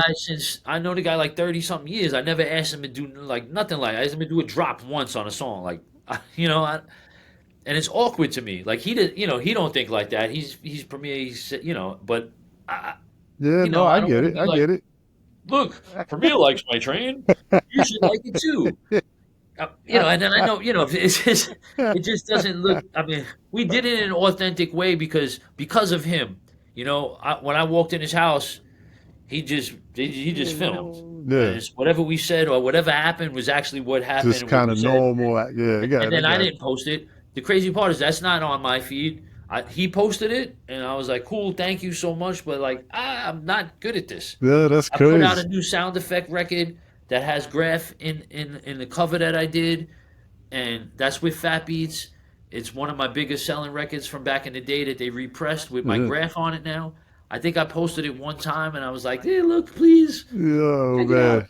out." I just feel weird doing that. Right, right. And in the past, I sold a lot of records, and I never had to do that one time. So Nice. yeah, that's a tough thing. But the train, so the hip hop train, what's cool is, and also weird when they came to me, they were like, "Yeah, look, we got one from Cess and Dondi and Scheme," and I'm like, and then I got to go And you next. got Like you, I'm not like you you keep can't. you keep finding yourself in those positions, right? I'm like, you can't. X-Men, then Right. you're I'm like, you next. can't put. Oh, I can tell you. Wait till I tell you when I went on tour with Mixed Master Mike and we did the St. Andrews Hall where from the 8 Mile for the movie. Yeah, yeah, yeah. And Mike's like my hero. Like Mike's the like when I want to be like a DJ, I want to be like Mike, right? Yes. And the first time we went there, it was with a tour with Mike. We are gonna do 43 shows, and I never met the guy before Like, I mean, I met him once when he was here in town, just like, hi, Yeah, yeah. like, oh my God, it's Mixmaster Mike. And that night, he went on first again. And I'm like, at the time, he had the video out with the Beastie Boys. Yeah. It's Mixmaster Mike. Mixed Master Mike. Yeah, yeah, These people in Detroit didn't know me like that. They don't know. And I opened the Rahzel show going off, I would cut up It Gets No Rougher by LL. That was what, like, the first thing, that was my thing. I would come out and I would do a routine with that. And I'm like, I just watched Mike for an hour. Just go, like, the Let's hair go was standing crazy. over my Yeah, yeah. arms. I'm like, this is Mike. And then I'm like, oh shit, I gotta go on. And just, it's like, it's like David Copperfield came out and just did the greatest magic trick. And I come out, I'm like, I'm gonna do magic too. Yeah. Like, that's what Yeah. that's what I felt Like like, put a flower out Hit your the floor. sleeve. Yeah. Like, and so, but that actually turned into, probably, I would give credit to that tour, and that even that night, something that changed, where I had done a lot of stuff with other DJs. I've been on, like, at the Zulu anniversary '94. I was on stage while KRS had just performed. Battled other DJs. I've done stuff where it was like nerve wracking, or you got to prove yourself. Hmm. But that night, I was there to DJ for Mike.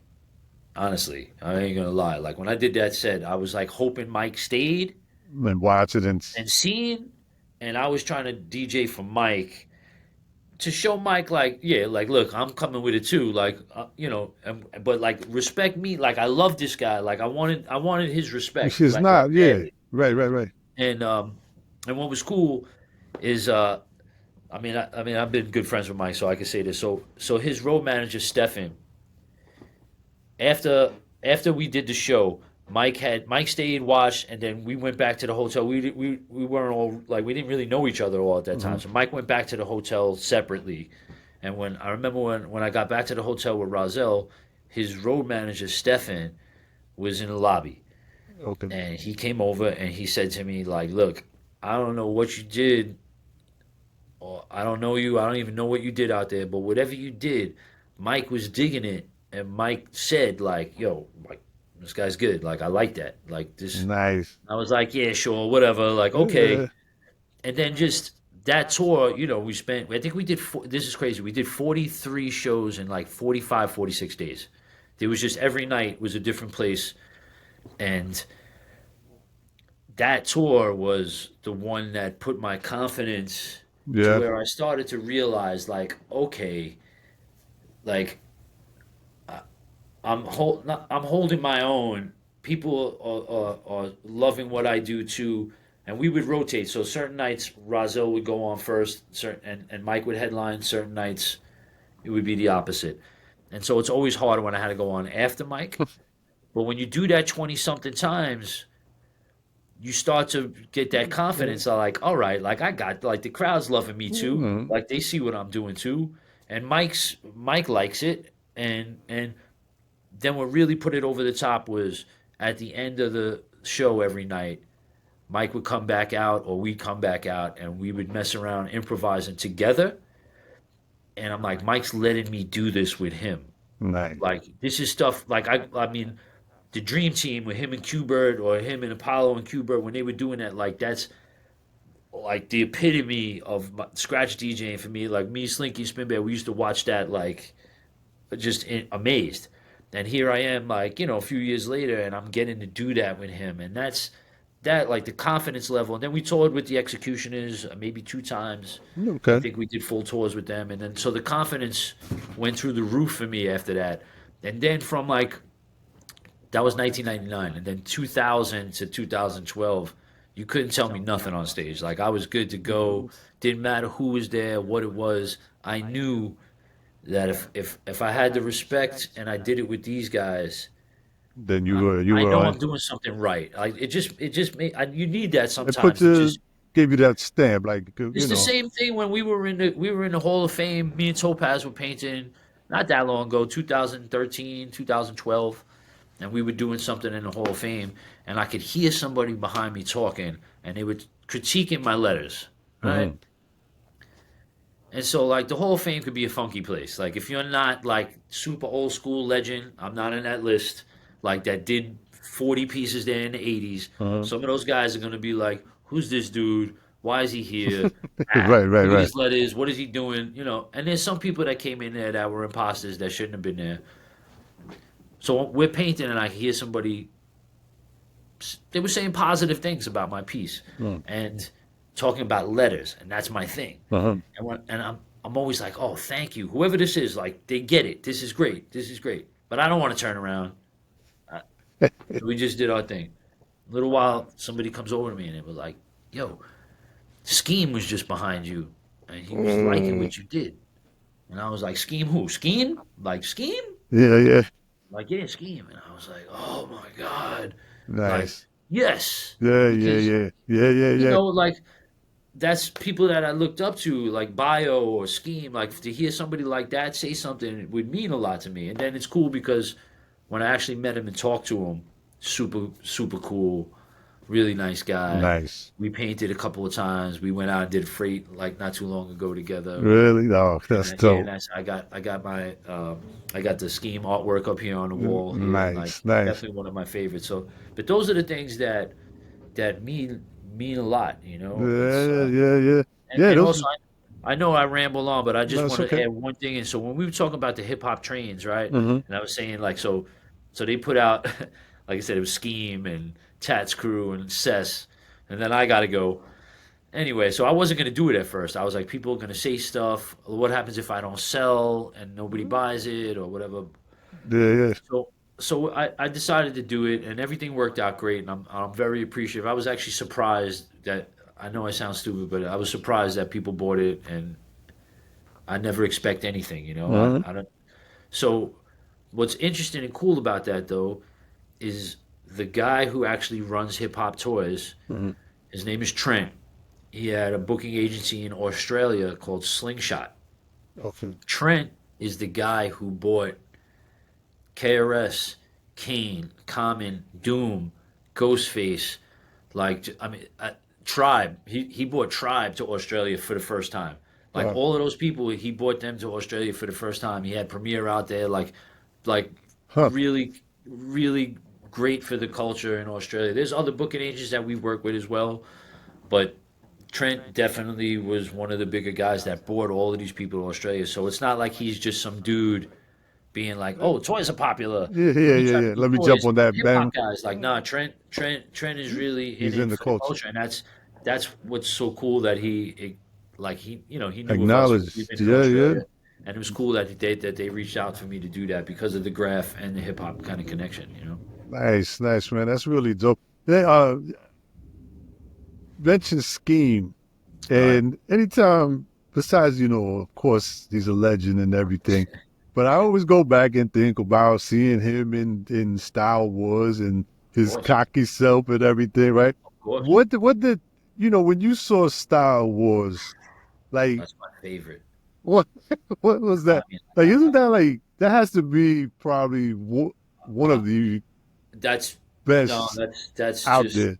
no, that's definitely that's probably my favorite because it's I like all the movies too when they made hip hop. I like Beat Street and Wild Style, like Right, right, right. all of it, Crush Groove, everything. I like everything, But I but mean, to see but that that's group, like that's uh, that's a documentary. Like that's them going to the real dudes and getting their actual takes on stuff in the actual environment and like when they had, like Dez K Slay, like, just rhyming, having yeah, fun. yeah, yeah. Oh Like man, Case Two, like his Case quotes in Two. that movie. To me, they're like more like I know those quotes like people know stuff from Scarface or Goodfellas. Hmm. Like that's just it's incredible. That King of what, King of Style. Like Yeah, yeah, you say that, the yeah. people that know Style. it's so important, and to see the way they included Cap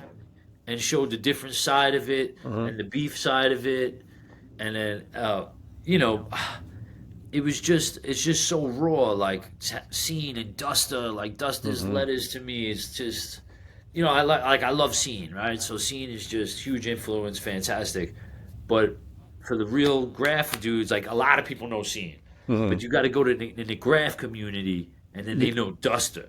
Dustin. Because Okay. Duster's letters, man, his letters were just sick with it. To me, he was so advanced with his letters. Like he could take some of the stuff that he did then and show it now, and it's on par letter wise. I mean, today there's a lot of incredible technique, Mm-hmm. right? I mean, don't get me wrong. There's a lot of really great letters too. People that do letters, but there's a lot of great techniques in graph today and tricks, and not in a bad way, but like things You that know, you I can do to to, give to to make it look a certain way right or look a whatever. certain Give way. And there's some guys that they yeah, yeah. have like they got all of these techniques down, and it looks incredible, Mhm. really cool. But if you were to just trace the letters and take away the tricks and the colors, and it was just black and white, and you just trace the letters, Mhm. it's like, wait, what? This? Eh. Yeah. No, And so we were always letter guys, and like so seeing Duster, and then just the part with Scheme and his mom, you know, the to see the conversation that and dynamic, and like everybody's gone through something like that. If you wrote and you were like your parent or your mom, your dad, somebody probably said something to you, an older brother, like, what are you doing? Or like if you got caught, or they found out that you went and did something that's real dangerous or stupid. Mhm.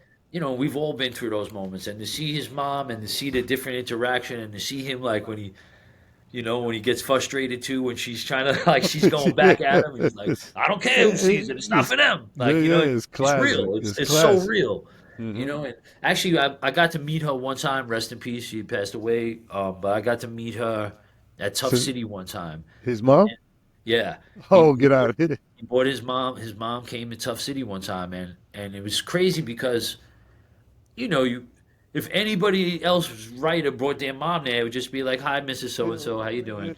But like Yeah, when she came in, it's like, "Oh man, this is yeah, crazy!" yeah, Like yeah. it's just Gabe's mom, but it's just like, "Oh my Yeah, god, but it's like it's such a it's so important to what we watched that so many times." I still, definitely, that's still one of the things. Like when I'm to kind of got get that. yeah, when I want that feeling, Yeah, or yeah, just yeah, yeah. there's nothing on, that's something I just throw on. I can let that run all day.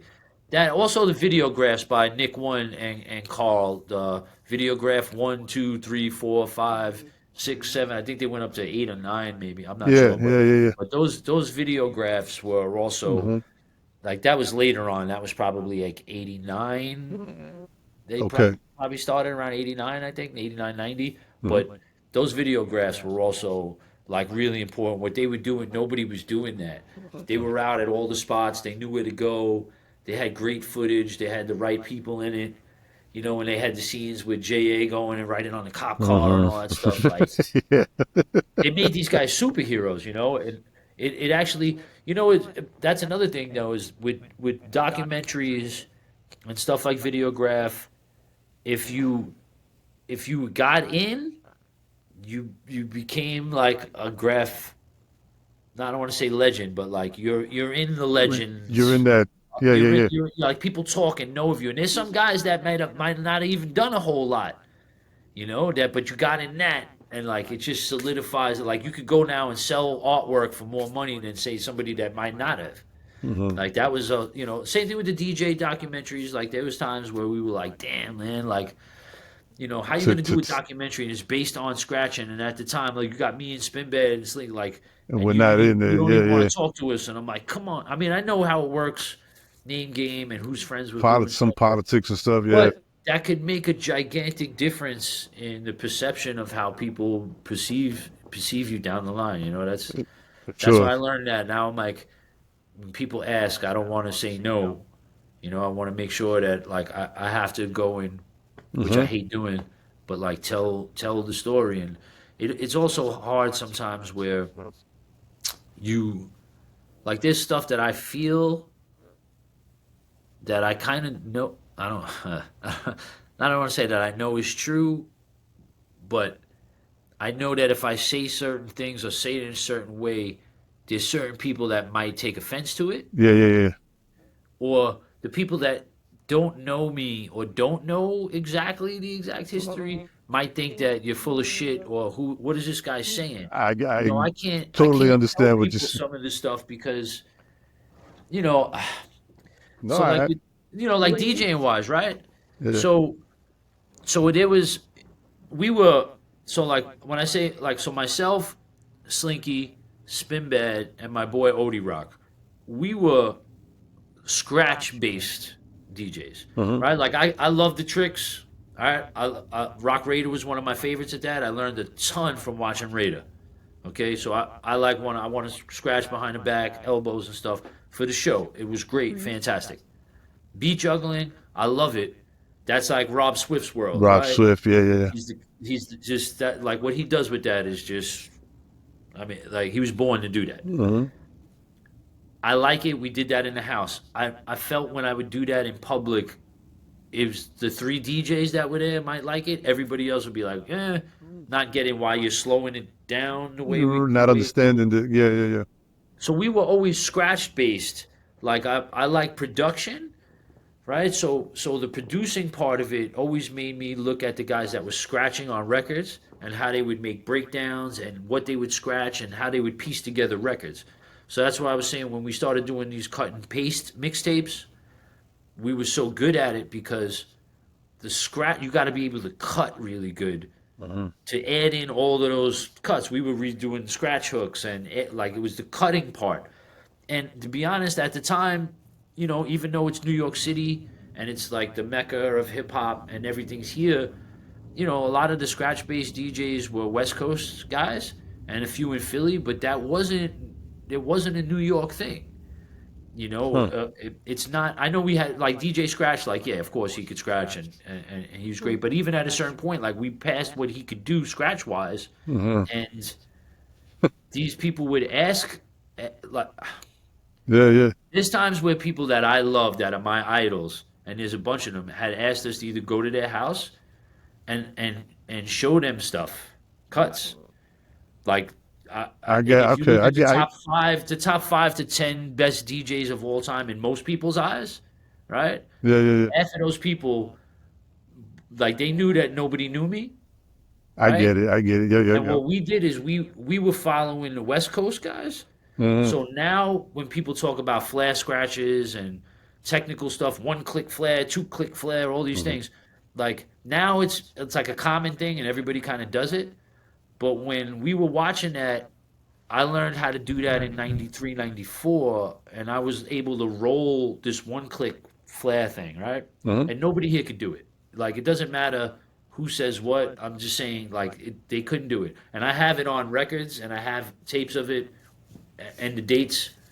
So and the way that started was not only from watching Qbert and them trying to figure it out on videotapes, but we bumped into DJ Rectangle Okay. who was also a champion and one of the sickest DJs from the West Coast. We bumped into him in '93 in Rock and Soul. He was DJing with the Twins that were with Dr. Dre and Warren G, and he had a day off. And I was like, dude, like, come to the house with me and Slinky.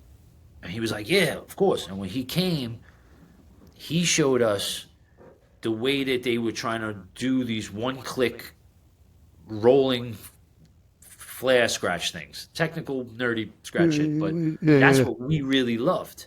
Mm-hmm. And so we learned that stuff, and people here couldn't do it. I mean, eventually, like Sinister did the 2-click flares on Bitchin' You Common disc against Ice Cube. I think that's the first time that probably somebody did a legit flare on a record. And then, of course, like Rob and all of them, like they figured it out. But like at the time, that wasn't Raider's thing. Raider wasn't known for cutting. Raider was known for beat juggling And the and the tricks, flare. Yeah. right? And we were just scratch, and a lot of these people saw us being able to do these cuts, and they invited us. Like a lot of people invited us to their spots, their studios, their houses, and I knew that I was just giddy to be around them Uh-huh. because they're my heroes. Right. But when they tell the story, or when it came time for the documentaries, or it comes time for now when people list who the best people were, or what happened, or who did what, like them, my name will never ever even touch a conversation, and it sucks because there was like a 5-year span in the middle of the '90s that like Cold Cuts crew like in the back on the turntables. You know Yep, yep.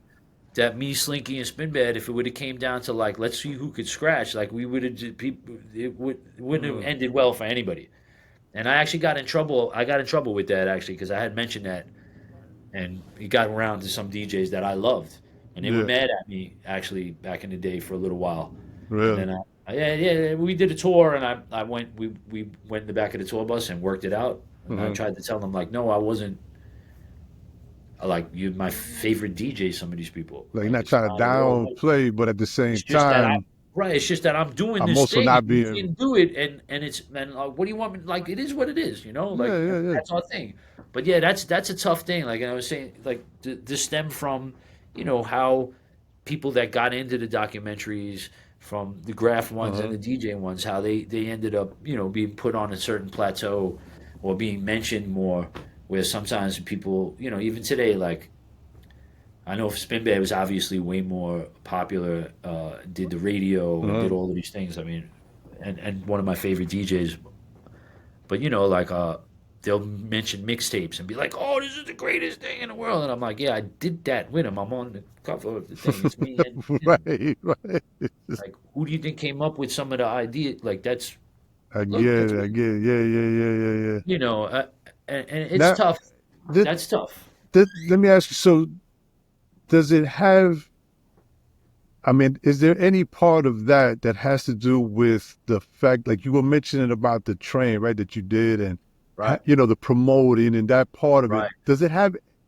I'm not saying all of it to do with that, No, but what I mean right. is, does it have something to do with the fact that you're kind of more, a little bit Hmm. reserved when it comes to having to, hey, Yeah. I'm DJ, and hey, No, look at me. definitely. There's a few things that I would say that's definitely one of them. Uh, Was never really great at that. Um, and then I would say that the one thing that I always go back to too is the name. 100%. The mhm. name is definitely like like you could put me on with five, six, seven other DJs. We all go sick, do the thing. They're gonna remember the people whose names The stand out and names. they remember. And Mhm. I'm just numbers. I'm an S1W in the background. I'm not. It's not. I Yeah, don't yeah, yeah, remember. yeah. And so that's also part of it. You know. And then it's just people's perception, right? So another thing that I was never into or not good at is I'm not. You're gonna laugh, and everybody that's gonna see this is gonna die laughing right now. And I know this. You're gonna think this has nothing to do with it, but it does. So every show we've ever done, right, in my life, and I wish Rahzel was on this right now, him and Supernet, because they would be going crazy right now when I say this.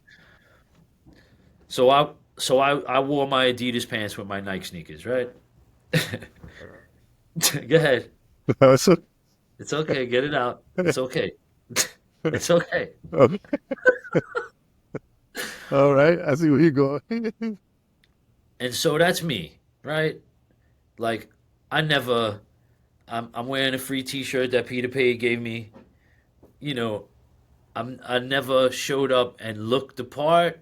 I guess somewhat, or Yeah, looked the okay, way okay. other people wanted it to look.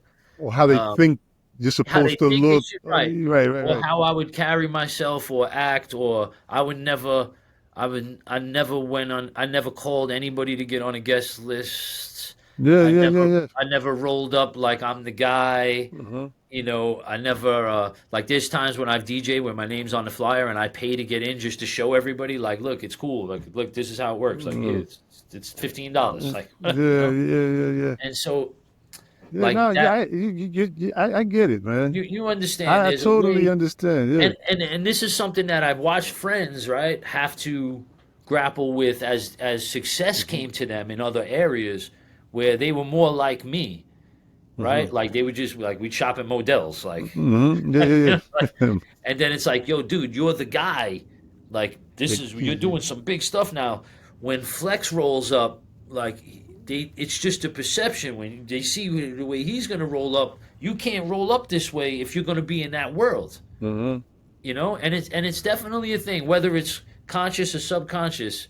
But people definitely, they treat you like, when people say they treat you the way you dress or like, if you show up Yeah. Right, right.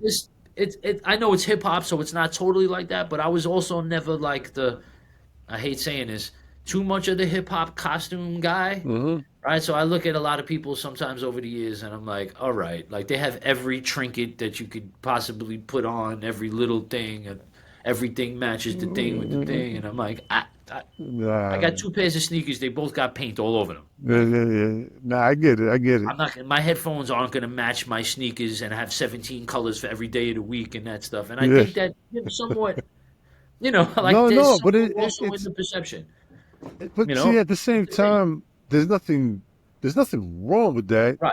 There's You know nothing what I wrong with mean? either way, but it's No, just, but it's how the perception right, does affect things, and then right. when you put it all When it comes to like what we're saying as far as I guess, oh, how come I'm not mentioning this remembering, magazine? Right, right, right. when you go to the show, so like, so me and Rahzel, like we're total opposites in that world, right?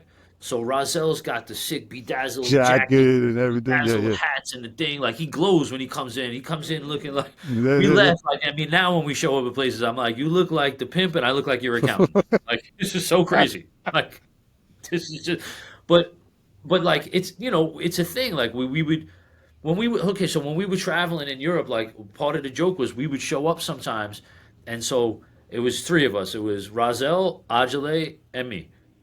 So there's Rahzel, and then they know who he is, and you can Uh-huh. just know he's somebody by the way he's dressed, Dress, right? right? And then there's Ajale. Ajale was like 6'6", 6'7", black dude, fucking big dude. And then me. We would show up, and they would hand me the luggage. We would go in the restaurant, and they would ask them what they wanted to drink. And I would be like, I'm like, Ah, what am I, a yeah, mirage? What am I? yeah, yeah. It's like I'm here. And I get it. Uh, Like, you know, I, it's just, it's a perception thing, And hmm. then when you put the whole package together, so you have a guy that's not trying to yell that he's the greatest, right? On the mixtapes, I never said a word. I never actually spoke on one Right, right, mixtape that right. I've ever made. Hmm. Never once. Because be honest with you, I mean, we used to make fun of those guys. We used to be like, oh, they talk because they can't do what we They do. can't They're going to try to fill up space because what are they going to right, do? right. And so, but the guys that did do that, everybody knows them. They remember them by like, we used to be like, why is this guy? Why is every 3 seconds it's going clue, clue, clue? Why are they doing that?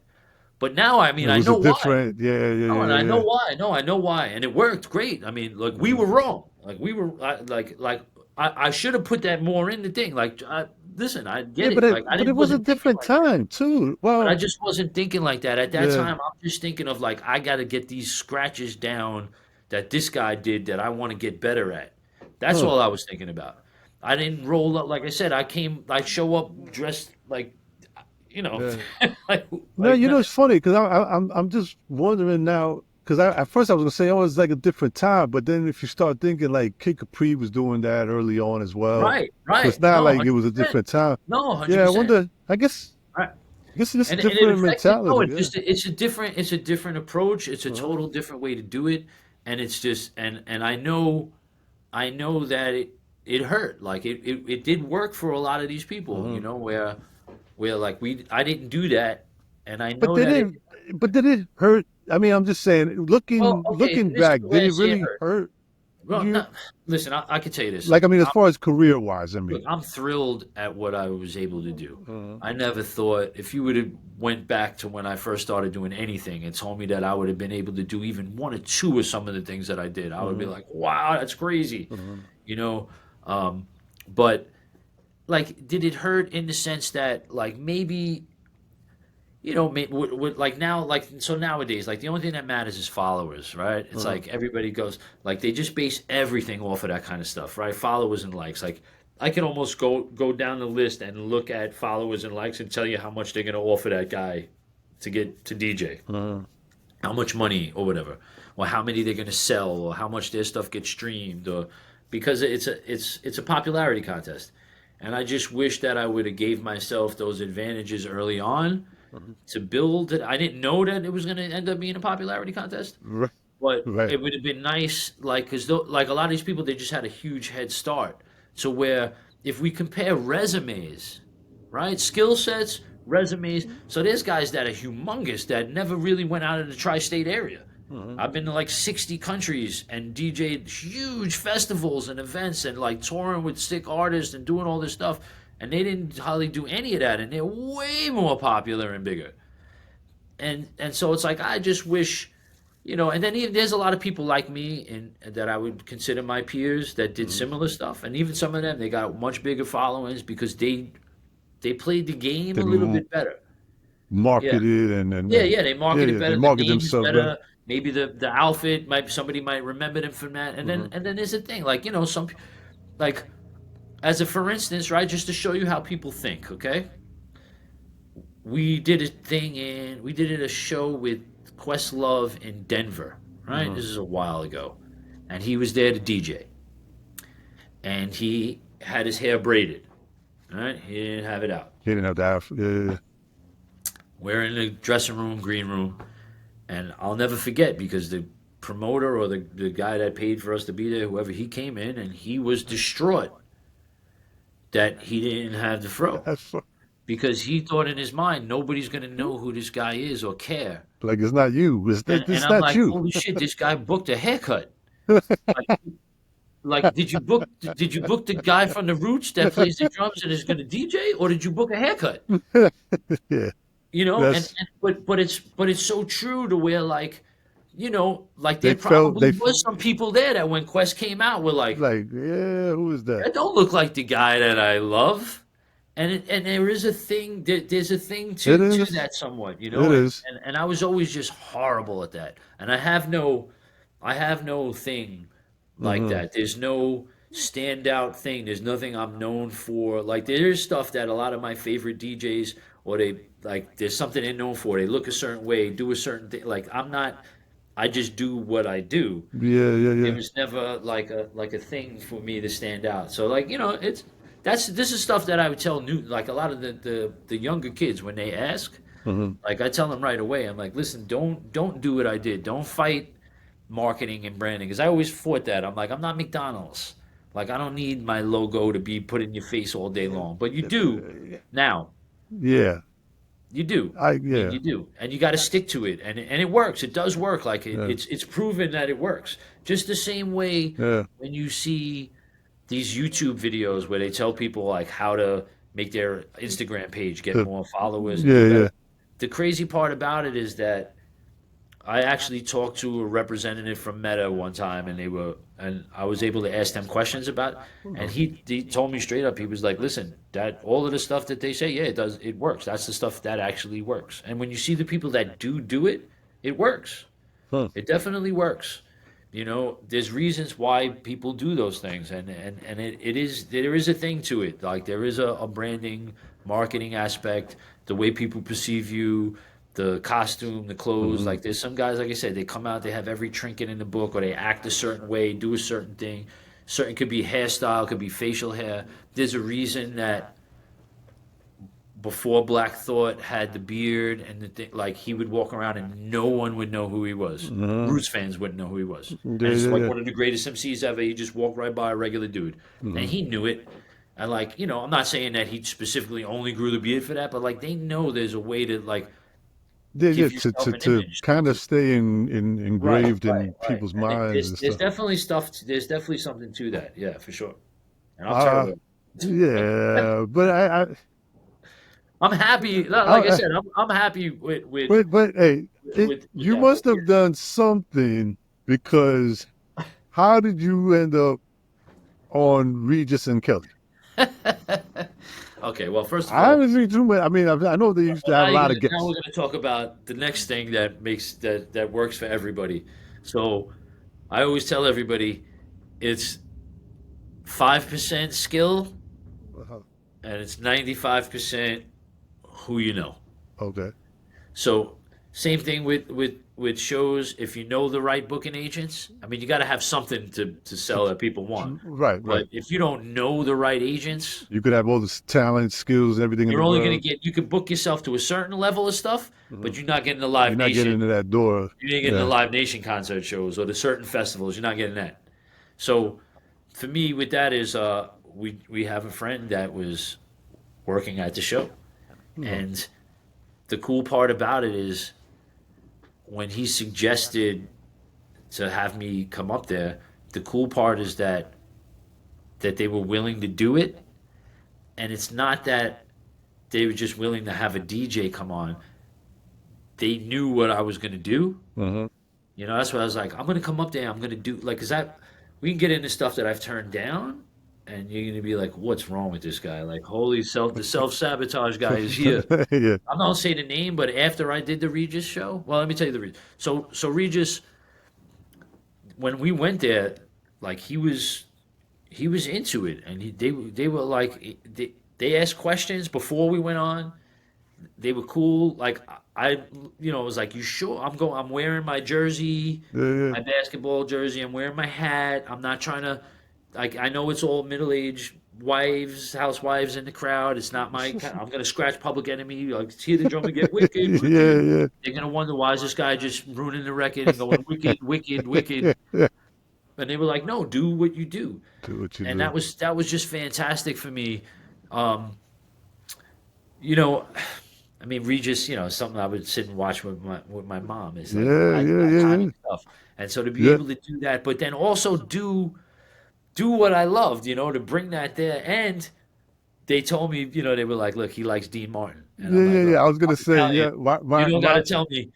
Like, I love Dean. my Like, favorite part of that whole big part is when you put that on it.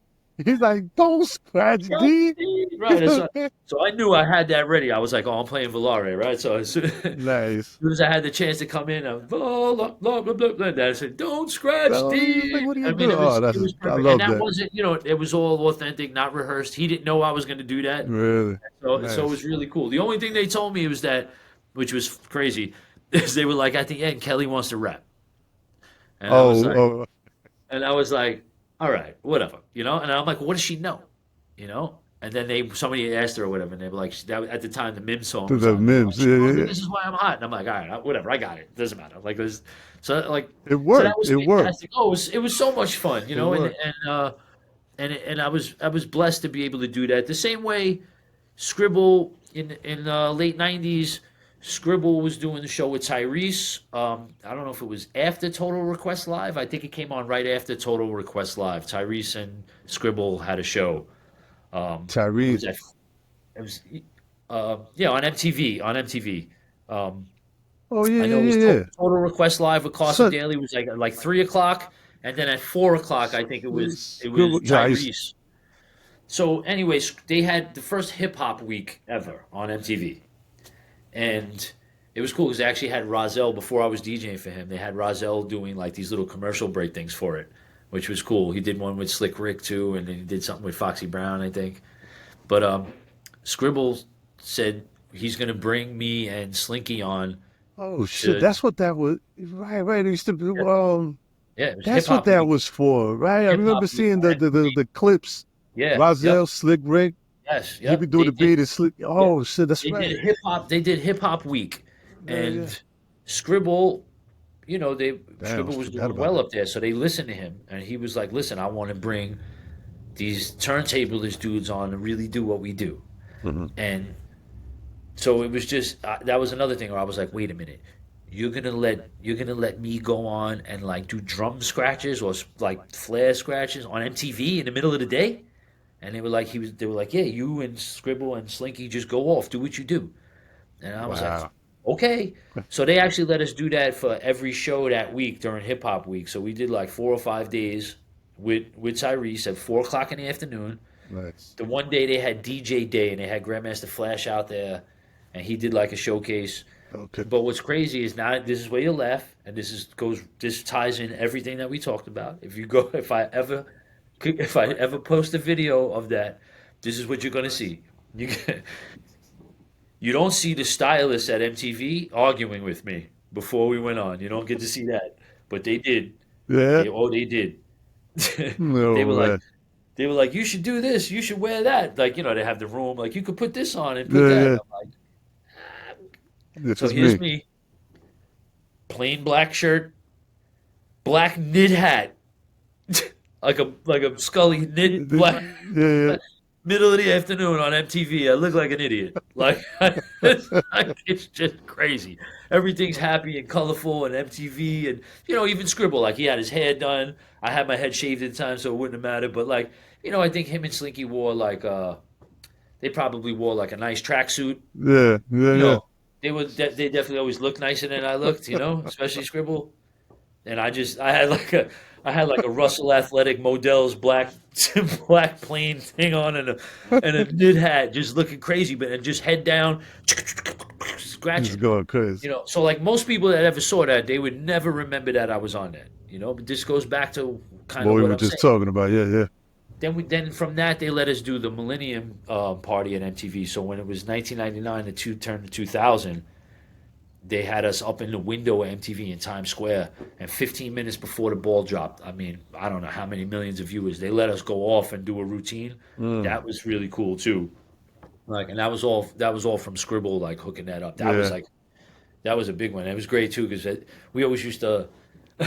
We always found the East Coast West Coast beef really funny, kind of Hmm. like it's just silly. It's like, oh, we live here, and well, like Yeah, yeah. West Coast, and the West Coast guys would be like, West Coast, and the East Coast. So when we, it was just like a stupid joke. We would just laugh at that. And Diddy was up there, right? Christina Aguilera was there. I forget Mandy Moore, like whoever was popular at that time, but Diddy was there, and it's great as I have the footage of it. At one point, Yeah. Diddy's there talking, and I'm just going behind his head. I'm going Really? doing little West Coast sounds behind it, like please don't ask. Yeah, yeah, You have the video footage of that? yeah. I do. I also, also the one thing that I'm dying to find the video footage of is that in 2000 they let me be the DJ for with Tigger for BET in the basement for 5 episodes for a Mm, week. So we did, and one of those episodes was the first time the Hot Boys as a group did BET, okay. right? So we did Rap City as a group. So so they were all there. It was Manny and BG and Lil Wayne and Juvenile, whatever. And that's not my thing. Yeah, yeah. And so, so I was a DJ for that, and I got to. What was really cool is I did get to talk to Manny for a couple seconds about drum machines and Grandmaster Flash, Okay.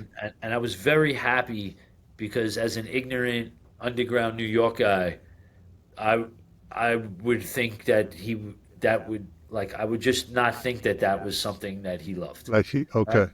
I'm an idiot. Like I shouldn't have thought that. Hmm. But when that's what he wanted to talk about, I was like, oh Oh, wow, yeah, yeah. these guys know. Like this guy knows. Like he's Maybe not Wayne at the time. not just a Maybe not gimmick Wayne. type DJ. Right. Yeah, Maybe, yeah. maybe not Wayne, but Manny Hmm. definitely he knew. Hmm. And I was like, oh, that's really cool. Anyway, there was one point, and I don't know if I have this. I've been searching for this, but this has definitely happened. At one point, they were asking me to not stand by. I was on the turntables the whole time. They were like interact in the room, like they had the pool table, the couch. They were Okay. like, so for this shoot, we're just going to be talking to Wayne. You could just stand around in the background, stand by the pool table, whatever. Like so, not thinking. Wayne just had out at that time like the bling bling every time I come bling bling. Yeah, We used to just laugh at that. I'm like, oh, this is crazy. Like, anyway, so yeah, I'm listening to Return of the Boom Bap stuff still, and Gangstar albums, and yeah. You so got that. Yeah, yeah. It's totally clashing. different. So anyway, they asked him, "What do you foresee like in the future or a career, like something to that effect?" And Wayne kind of gave the answer of like, "I plan on." Like doing this for the rest of my life, or keep coming with it. I'm gonna keep coming. I'm not going away.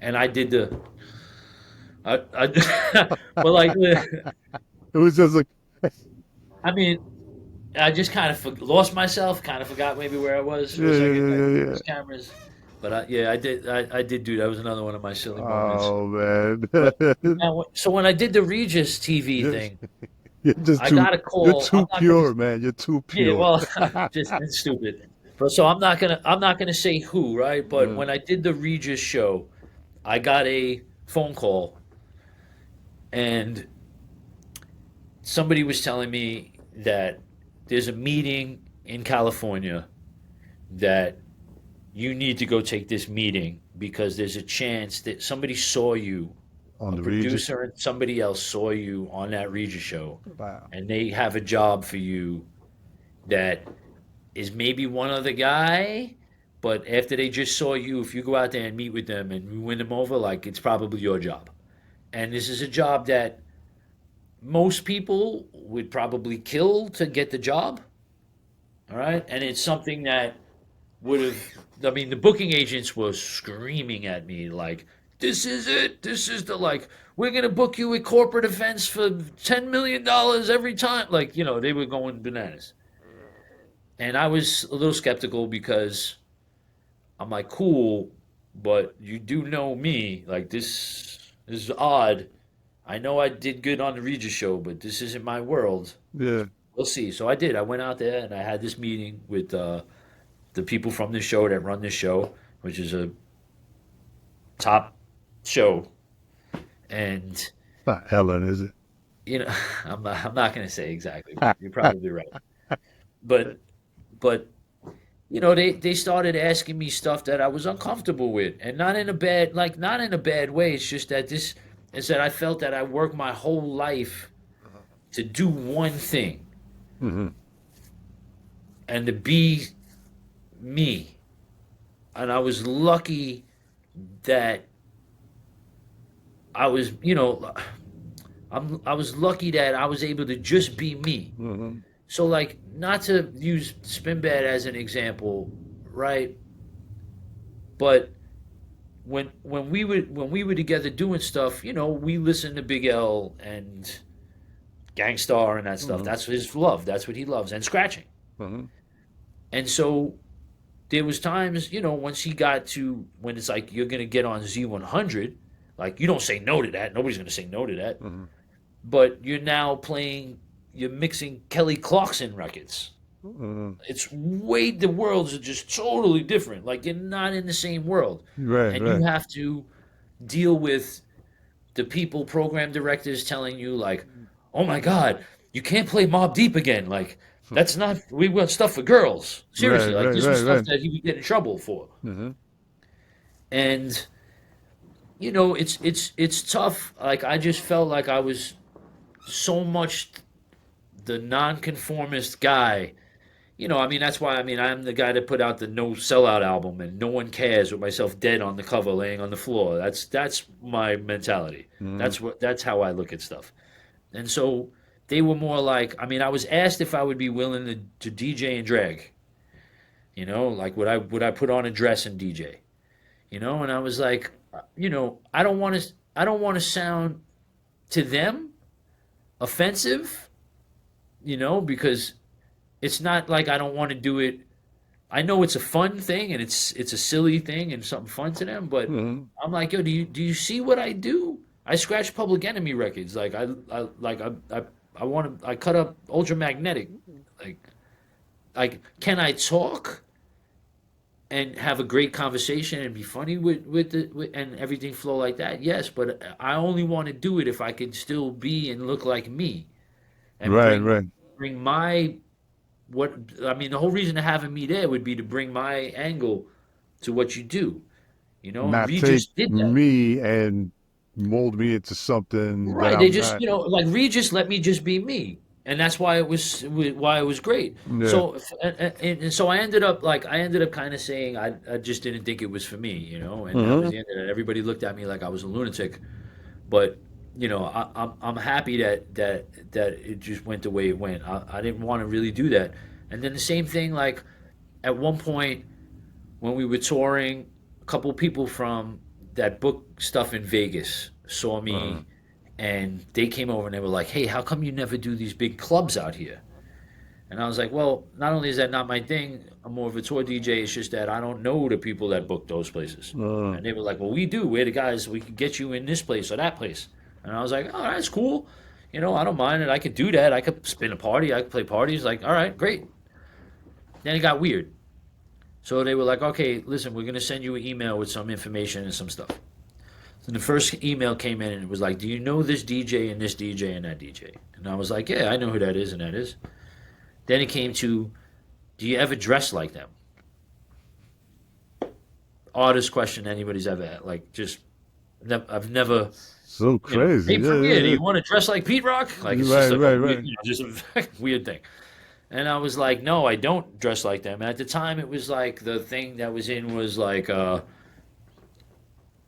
AC/DC shirt with the leather jacket over it, even though they don't know any AC/DC Yeah, songs. yeah, yeah, yeah, yeah. The little fedora hat and the. Like trying to be like DMC. Yeah. And I'm like, that's not what I. I'm like, I can come in and they don't have to. I'm gonna come in and I'll kill the part of the club. It'll be great, but why do I gotta Dress like dress that. like that? And then they actually sent me, and this is where I was like, oh, this is bugged out. They actually started sending me pictures of people dressed the way they wanted me to dress. Damn, that's crazy. Nah, I didn't you know. realize it was. I mean, I know you No, I know know. that it's to a certain extent and this and that, but I No, like what you're kind of saying. I yep. didn't know it even went down to No, that that that part. actually that actually happened to me. And then like it's got to remember too. Now there's a difference, and I know some people laugh at me. There's definitely a difference between being a white dude, right, Uh-huh. Uh-huh. as opposed to getting away with like what a black dude could show up and wear. Uh-huh. All right. I know this sounds crazy, but it's true. Nobody's ever going to question them, right? But for me, it's like they're so quick to tell me that I got to put on a costume because I don't fit to what they think.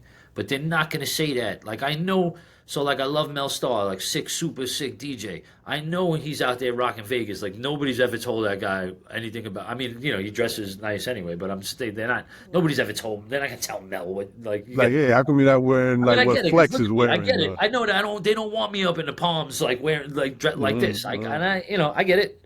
But that was the thing too. Like it's stuff Because even that at this weird. point in time, it seems like, even though we're in 2024, it seems like they still want the culture, but they don't want the culture and feel safe. Right. They don't want it Right. to They only want a feel. certain. Well, it was the joke that we always used to laugh at back Mhm. in the day, and I guess it still happens, but it was always like hip hop night, the hip hop club. No sneakers, no hats, no like you can't wear Yeah. Timbs, you can't wear this, No and it's like. hoodies. And Yeah. it's like, wait, so it's hip hop night, but you can't wear anything that anybody that likes hip hop wears. Right. Yeah, Oh, and I'm yeah, like, yeah. and I know why they were trying to do that or whatever, but it's like, really? Like, Yeah. I don't think there was ever like, oh, it's Metallica night at this place, and you can't wear leather, and you can't No, show up no, on a motorcycle, and you can't have a thing like, spike bracelets right, and right. It's like no bandana, no this, like you can't, like it does Iron Maiden night. Nobody's allowed to have a skeleton on their shirt. Like what? yeah. You know? No tattoos, no long hair. Right, right. No Yeah. tattoos and long hair. It's heavy metal night. No one has a tattoo and long hair, and that like that kind of stuff is just weird. But it's a thing, Yeah. and it It is. affects you. It affects careers. It affects the way people perceive stuff. There's a lot Mhm. of guys though that some of my favorite DJs that totally navigated around that and didn't have to ever. So one of my favorite DJs is like Cut Chemist from Uh-huh. Jurassic 5. Uh-huh. And like, if you look at Luke, like he doesn't look the part You at wouldn't all, know, right, right. and he was able to navigate totally around that world and do something totally different and still pack Irving Plaza full with 1,000 people to go see him DJ and stuff. And like that, those are the Yeah. guys that I really look up to. And I'm like, oh man, that's amazing that they're still like 100% authenticity, do their thing, do what they love, and they didn't have to. I mean, I probably had no business even entertaining doing some of those kind of spots, like or certain TV shows or certain kind of clubs like that. Right, Not right. really my world, so I Right, right. understand where they're like, you could do this, you have the talent to do this, but we But want you you to have to do appear it this this way. way. Yeah. Yeah, it's a tough, weird It's a thing tough to. thing to balance. It's a tough thing to balance. But I like I said, this is just me. Um, I think what you've done is great. Thank you, Doing thank it the way you've done it. I thank mean, you. I get what you're also saying, like, oh, as far as the maybe money that you could have made or certain things like that. I understand that, Right. but if you're happy, man, at the same time, and you're kind of okay with, Oh, totally cool. you've You know done what the beautiful a thing lot of is? great things, man. Like my dad had a humble job, right? Like say he worked for the phone company, running wire and stuff. Hmm.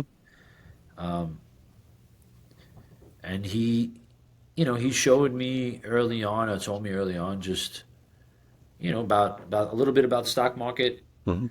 Um, actually did really, really well in school, right? That's Mhm. probably one of the bigger regrets is that because my time was taken up and then all the touring worked. And at this point, I'm like, I don't want to, but I would have loved to go as far as I possibly could with education. I'd love to um, even PhD in certain things. I love a lot of that stuff. Mhm. I always found school fun, Yeah. actually, which I know sounds odd, but I look at it as like I'm on a game show, and I'm like, there's no way that this person knows more than me. Like Yeah. you're Yeah. Yeah. asking Yeah. me questions on a test, like, okay, everyone's right. Now what?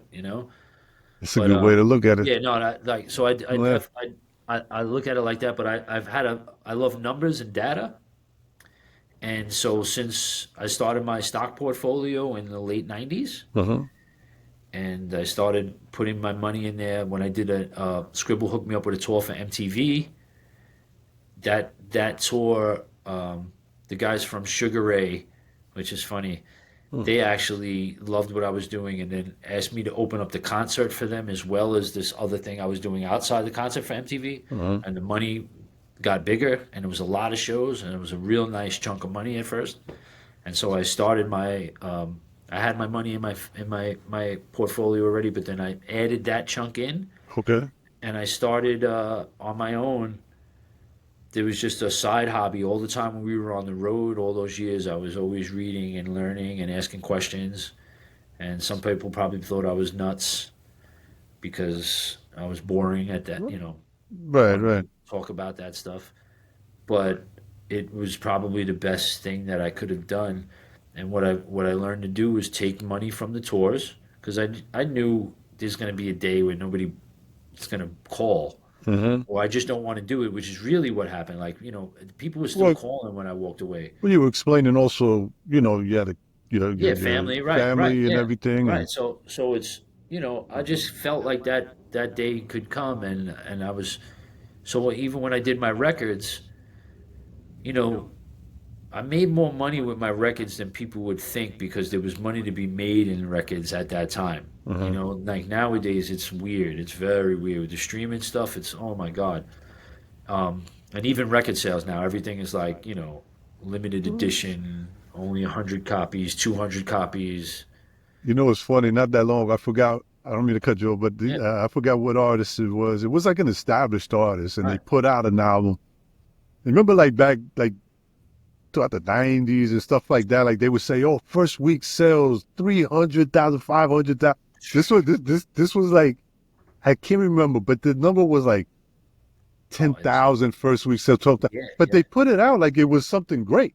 Oh, what's crazy is that if somebody could sell 10,000 The first fairly, week, like that's phenomenal. Like but at this point, it's like what? I mean, unless crazy. Taylor Swift, like she could still sell 900,000 records. Yeah, no, But no, this was but no, like any hip hop artist, anybody that's any hip hop, like selling 10,000 vinyl records the is like first week. Yeah, yeah, yeah. whoa, But I'm whoa. just saying, it's just so funny how it Yeah. went from like, Oh, I oh, know. 250 the first Right. week sales, and you're like, oh, he's gonna go So platinum quick we or like whatever. when I was putting out my own records, like they were selling in the thousands, Uh-huh. and you get. I still have my press and distribution deal with Fat Beat, so I wasn't paying the manufacturer. I Uh-huh. just had to get the records done. So I would pay whatever I had to do to get a record done, and then they would manufacture it. I get my percentage, and I didn't have to sell it. There was so many more record stores around the world, and they would get it to all of them, and we would sell thousands of records. And so what I did was, not only did I put out a ton of them, though, but it was taking that money. Uh-huh. I was on tour.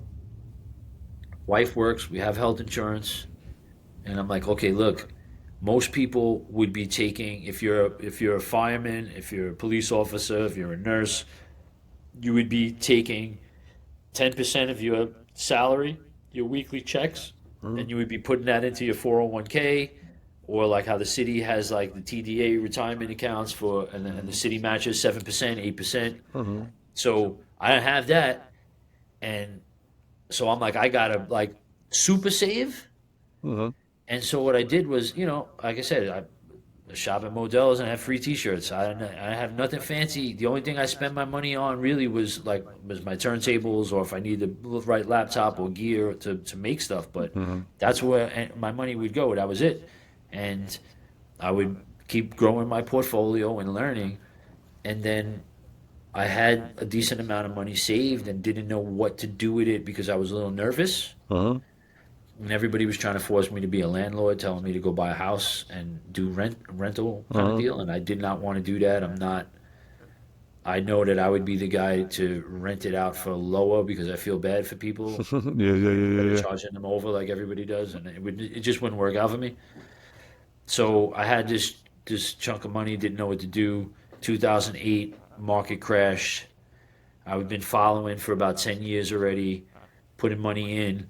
When I saw that part crash, and I was like, "Oh shit, my money went down." But now I have all this other money that I never put in because I was scared, and I knew that wasn't like a correction; that was a real crash. Uh-huh. It went down a lot, and I was like, "This is the time to go all in." And I asked advice from one or two people that kind of knew what they were talking about, and I got lucky. I didn't really understand what the quantitative easing would do and the printing of money and how it would inflate certain things and how the US mega cap stocks were going to like really, really grow from that Uh-huh. and benefit from that. And then also it was just right time, right place. So I was bought like Microsoft. I remember when I bought my first batch of hundreds and hundreds of shares of Microsoft, it was Oh, $38. It's now 427, $428 a share. yeah, yeah. I bought them at 38. Damn. I remember buying Apple. I mean, I bought Apple before iPhone, or like Yeah, iPhone yeah. 1 or whatever it was. Like so, and I So, held on to those and added. Um, I remember buying.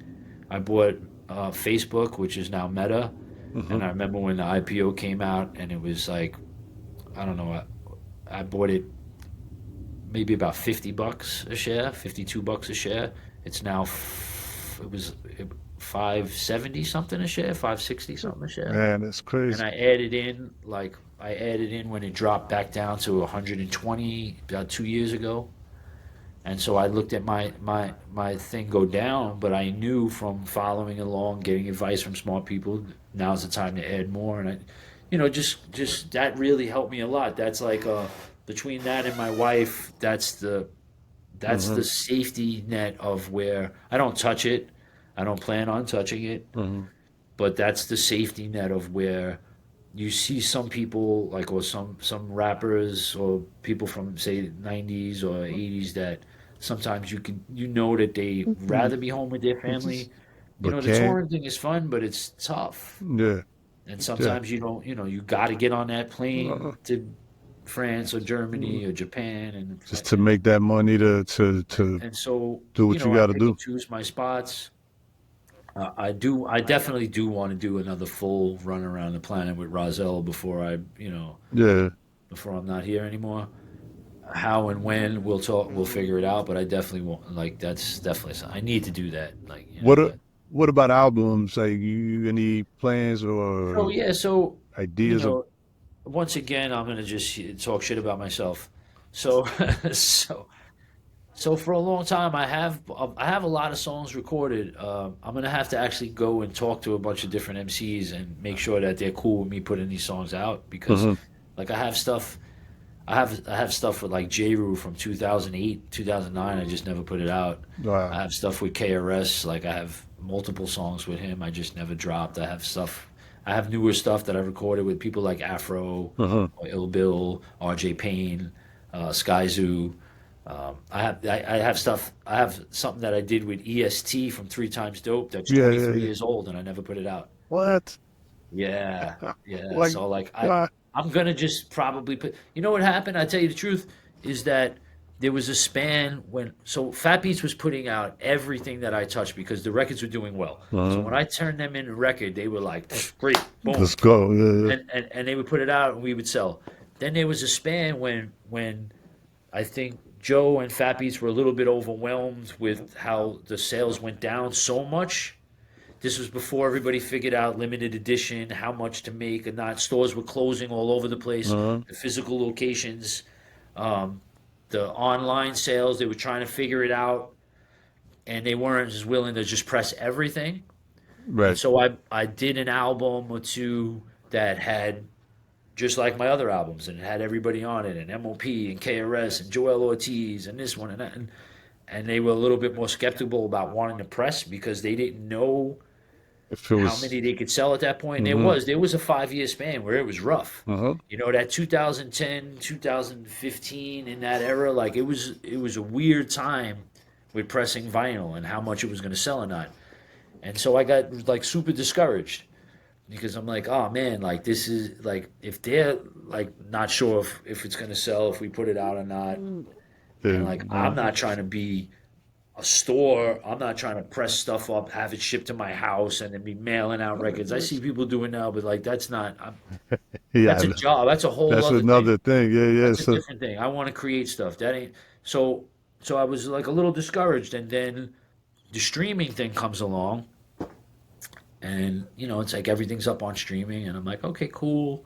And then you see, and it's like, okay, this thing you put out got streamed 1.2 million times. And I'm like, yes, that's awesome. What do you mean? Like people listen to my songs a million times? A million? yeah, yeah, yeah. Crazy. And then you realize like, well, that's like 3 grand. Yeah, And then like that's what like the average person with a city job would get bi-weekly in a check. mm-hmm. you know? Yeah, yeah, yeah, yeah. And I'm like, so you're telling me that if I just got oranges and stood on the side of the LIE, that in a month I can make more than my stream in a year? Like, Yeah, why am I gonna, that's crazy. and so I start to sound crazy in a sense because there's like, is it all about money? And I'm like, no, it's my passion and my love, but your passion and your love, like, it's a punch in the face and the gut when you put time and money into it too. Uh-huh. And then this is the result, the reward. It's just not, it's not there. Uh-uh. And then I know a lot of people will hate this as well, but we did this for a career, and I sacrificed a lot, and I understand that a lot of people have a regular job and then also create and put this stuff out. But what happened with the streaming and everybody being able to make music in a laptop, it's like everybody does it. Uh-huh. And it kills the joy, it kills the specialty in it. It's not special. Like anybody can make us. I can go knock on my neighbor's door. Actually, my neighbor raps, so I can go 2 houses over. I'm dead serious. I can go 2 houses over and knock on somebody's door and just be like, "We're gonna make a song tonight," and I can put it up on Spotify, and it's next to Jay-Z and Premiere. There's no difference. I mean, you're not gonna have the followers and the streams, but you But you it's, you but you it's, get the same platform, like, yeah, and it's making people think or believe that they're on the par with same everybody, level, and or it's so yeah, saturated where I'm getting thousands of new songs every month. That's my joke. I always ask, they do the list of the favorite things. I always ask everybody, like, what's your favorite 5,000 albums so far this year? And then they look at me, and I'm like, no, all right, what's your favorite 4,000 albums? I can name 50, and I'm like, can you? I'm like, do you even listen to 50? Like, you could listen to 50 albums? How? Like, and like really listen to them? When do you do that? How? wow. So I have a hard time, like, because of the type of albums I do, right? If you look at my albums, there's 40 to 50 MCs on it, and then it's not just anybody. It's, And there's a yeah, lot I of good mean, names, and it's very difficult to make those albums. It's not easy. listen, And so I don't want to put all of that time, energy, and effort and then put it up on streaming to get 27,000 streams, and then I get a check for $18. it just, I know, I know. It It feels makes it feel like it's it's like tough. what you did is it's like Yeah, it it's a depreciates the tough. It's value of really tough. And what then you what it did. does is that it forces everyone, which is what happened, right? So like since we're in a popularity contest, right? It forces you into popularity contest now because you want people to hear it and know it's out, right? To me, it's not even if they hear it. Like I just want everybody to know it's out. And if you know you like my stuff or you like the people on it, you'll go listen. And if you don't, you don't. Whatever. I never want to force anybody to listen to something. I just want them to know that it's out. Mhm. And the only way you could do that at this point is through your own social media. Mhm. And I mean, unless I don't know. Jimmy Iovine's like, we're going to sign JS-1 and promote him, which that's not that's not happening. Right, So right. and so it forces you to jump in the algorithm popularity contest, right? Because you're trying to get eyeballs on your stuff. Mhm. And what does that force everybody to do? It forces you to, that when you just be like, here's my song or my album's out, nobody cares. They just Mhm. right past that shit. Mhm. And then if you look at even what like the marketing gurus and the hip hop insider gurus tell everybody, they're telling you to kind of like you. I don't want to say court jester because it gives a negative connotation, but they want you got to like put on a show for everybody every day, and like you got to get like you have to be Yep. this content creator now. Yeah, yeah, yeah. Now Content I'm creator. doing Yep, yeah. commercials, but it can't be like I'm really selling anything. I It's like can't a just tell you what's subliminal. out. Mhm. Right. I have to show you the making of this and the thing with that and how we did this. And I have to, every person, I'm not one, I met everybody, been around everybody. I was never like, yo, let's do a flick. Let's take a picture. Let's do a thing. Whatever. Mhm. I just never do that. Mhm. And like now I got to do that. I don't want to do that. And then I didn't do that for a lot of stuff. So I don't have those things. And then you got to try to do a lyric video, do a thing with Flash No, where it's your album it's covers flying around, do a it, thing. it's like a whole. It's almost another job. It's totally another job. Yeah. And now a lot of the people that win, they have teams or they have Yeah, people it's in house team. that do Hmm. that. That's like if you need somebody to DJ and do something really good, great. You need some graph, great. You need somebody to edit Flash videos and come up with content and stuff. No, I don't want to do that. Not Hmm. me. And it's tough. And it's just another thing. Like I see people that I know that they're not making money from their streams. Right? I know they're not selling a bunch of records because nobody sells a lot of records. I mean, Hmm. some of the big name underground artists do, but not for the most part, most don't.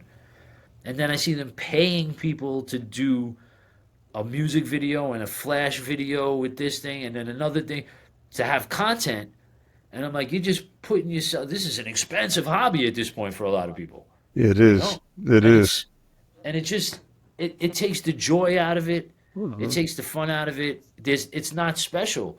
When I was putting, and this is odd, when I was putting everything on vinyl, the first record, when I did the record with KRS-One and Rahzel, that sold a lot of copies, right? And once that sold a lot, and then I did one with G-Rap, and then OC, and then like I had ones with Ill Bill with Dilated Peoples, and then a Common one. Like everybody was like willing to get on my records. So I love to explain it like this: when I put out my first album, I was at Highline Ballroom. Sean Price came up to me and was like, "Yo, how come you didn't ask me to be on your record?" And I was like, "I don't know you. Like I know who you are, but I I don't. got him. You why you want to be on my record?" And he was like, "Yo, hit me up. I want to be on the record." So of course I did, and then I got him on a record with Chino XL and Killer Priest, which is I. fantastic. Rest in peace to both of them. But people were willing to do it because they were going to get on a vinyl record and be in stores all over the world. Even if they Hmm. were already somebody that did that, Hmm. they saw the value. It was cool. It's and then the guys that didn't always get on tons of records, they were like super amped to get on. I had people hitting me up like, "Yo, can you get me on a song with Cool G Rap? Yo, can you get me? Please, I want to get on your record." And it was easier to make albums, and it was easy to do because it was a special thing to get on that record, and people would Hmm. walk in Fat Beats and be like, "Yo, I'm on this dude's record. Like this is cool. Here's the Right. physical record." Yeah. Now, like I said, It, it's for what? it's, To put your song up on streaming so everybody mm, can do that, right? And mhm. so when I ask somebody to get on my record, they're like, "Oh yeah, nah, cool. I want to do it. Let me just finish this 18 projects that I'm working on right now. I'm putting out 27 albums this year. So let me finish these 27 albums that I'm working on that I could put on Spotify just like you're going to put on Spotify." So now Right, they feel right, like right. we're competing. And I'm wasting their time because why would they want to do a song on my thing when they could just put out their 50 albums? It's going to be on the same streaming site. And like nobody says that, but I feel it. I can tell. Yeah, no, I no, can tell. you're right. You're right. And I then can the tell. other thing too about it is the fact, like you were mentioning the albums that you've put out and you had out and the artists that you've had on. Right. The thing is that someone would see like, man, OC, Right. this one, that one. Like, I want to be a part of Yeah, I want to be a that. part of what's going on. I Right. want to be a part. How come I'm not amongst It those was crazy. So I've greats? had people ask me how Yeah. I like, how'd you do that? Right. I had actually some popular DJs that I look up to ask me, and I was always wondering like, well, why didn't you? How come you didn't do it? Uh, Like you like, but there's a combination of reasons and ways that all of that stuff got put together. The first thing was that Fat Beats by having a pressing deal with Fat Beats, I didn't have to pay to press the records. mhm, Okay, so that's a lot of money, especially if you're going to do sell 5 to 10,000 records. Like you pressing 6,000 records is a big difference than right, pressing 200 records. right. It's a lot of money, and so they were what they did for me is they actually showed me the math, which whoop, really opened up everything. I knew the mixtape math from Mhm, doing it with Spinbad, but the vinyl math I didn't know. So they were like, "This is how much it costs to manufacture and press this and ship it. Okay, this is how much we sell the single for. This is how much you get. This is how this is how much we get if you do one of your sound effects records. Okay, it sells for the same amount as an album. You're going to get 775 back for these records."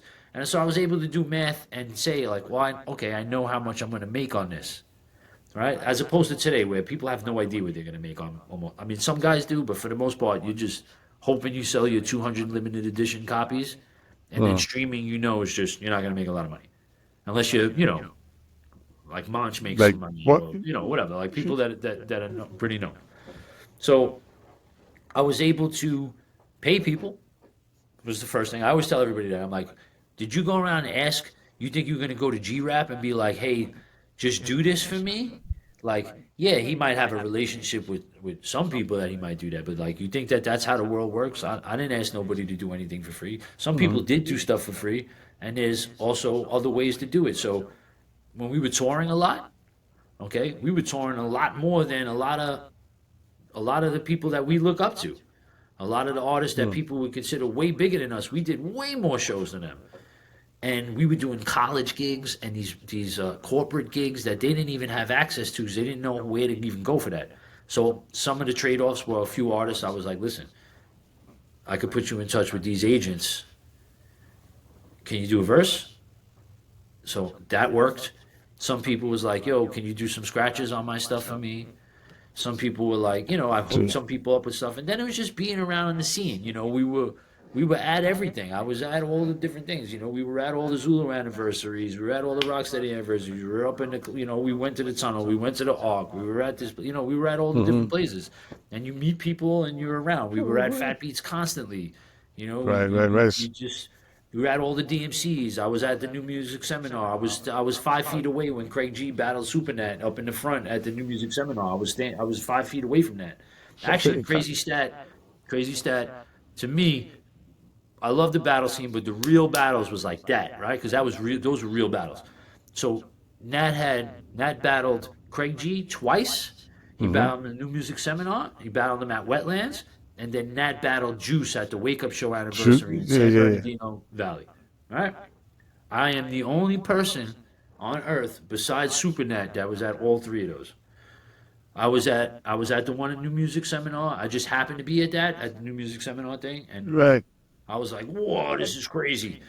Then we happened to be at Wetlands, and I forget it was like Tony Touch was DJing maybe, and then like it went down again. That was crazy to see. And then me and Rahzel performed at the Wake Up Show anniversary show. Monch performed, Chino XL performed. There was a bunch of people, but that's when that battle goes down. I got to post this footage somewhere. When Revolution is playing, he plays the Simon Says beat for Supernet, and he does the what, and he goes. I'm actually in the DJ booth next to Revolution because we had just performed. I had just packed my bag up before they did the battle. It was me and Rahzel had performed, and to see that, that was crazy because there was we were there for like even though Nat's in Indiana, like Nat's Midwest, but Nat was New York for us. Right, right, right, right. And they were all out for Juice. Juice was their guy. They had him on the radio shows. They were predicting he was going to kill Nat. The whole crowd was going crazy for Juice. And so it was just crazy. We were there, like, and Nat came out. What? When he ripped the poster, I was like 15 feet away from all of that stuff. Like crazy. Wow, that's Like, crazy. oh yeah, there's a lot of stuff That's crazy. that I got to be around. That's pretty crazy. That doesn't really mean anything at the end of the day, but Oh, but to those are great, great memories, man. It's a yeah, great yeah, experience, and to be able to be in those places and see the stuff that went down and be able to tell some of the stories. And I'm always skeptical too because some of this stuff is a while ago now, and I'm like, I feel like I need to go and write everything down so I don't. I like sometimes I want to run it by people and be like, even like I was just saying that I was in the booth with Revolution. So like a few years ago, when I'm thinking about that, I'm like, I was in the thing with him. I'm like, there's got to be footage of that. yeah, Because I didn't have any footage or nothing. And I did. I found online somewhere, and you could see me for like a few man. seconds in the thing. And I'm like, oh, look, all right, I'm not crazy. Like, I know I was You there. do it. But that happens sometimes, Of when you're course, like, especially oh, when you're man, all over the place and yeah, traveling and there's just everything. tons of different things. And I'm like, oh, man, like I was there for that. And like stuff that, like we did this place called Richards on Richards in Vancouver in Mm. 1999. We toured with Chaclair, Cardinal, and Oh, Solitaire in Canada, and like they're like the after yeah, yeah, Maestro yeah. Fresh West and Meet You Me, like they're that's the Canadian Top, yeah, yeah, the legend guys, yeah. and they had Cardinal had beef with I think it was one of the dudes from Swollen Members, and they're from more on the West Coast by the BC area, and that they battled. Cardinal battled one of the dudes from Swollen Members at Richards on Richards that time in Vancouver, and that's like a Canadian kind of big Yeah, thing yeah, that yeah. happened back then for them. And I just happened to be at that, and it's just crazy. Like that, those are the. It's kind of like yeah, I don't want to say it because AL just recently did it, and I was so happy that he did do it because he was right. But he did a video like playing off the Forrest Gump thing. He's saying he's like Forrest Gump of hip hop. He just happened to be in all because he All the was right, AL skills. Like AL is just at everything. I mean, all AL was lyrical. You know, so.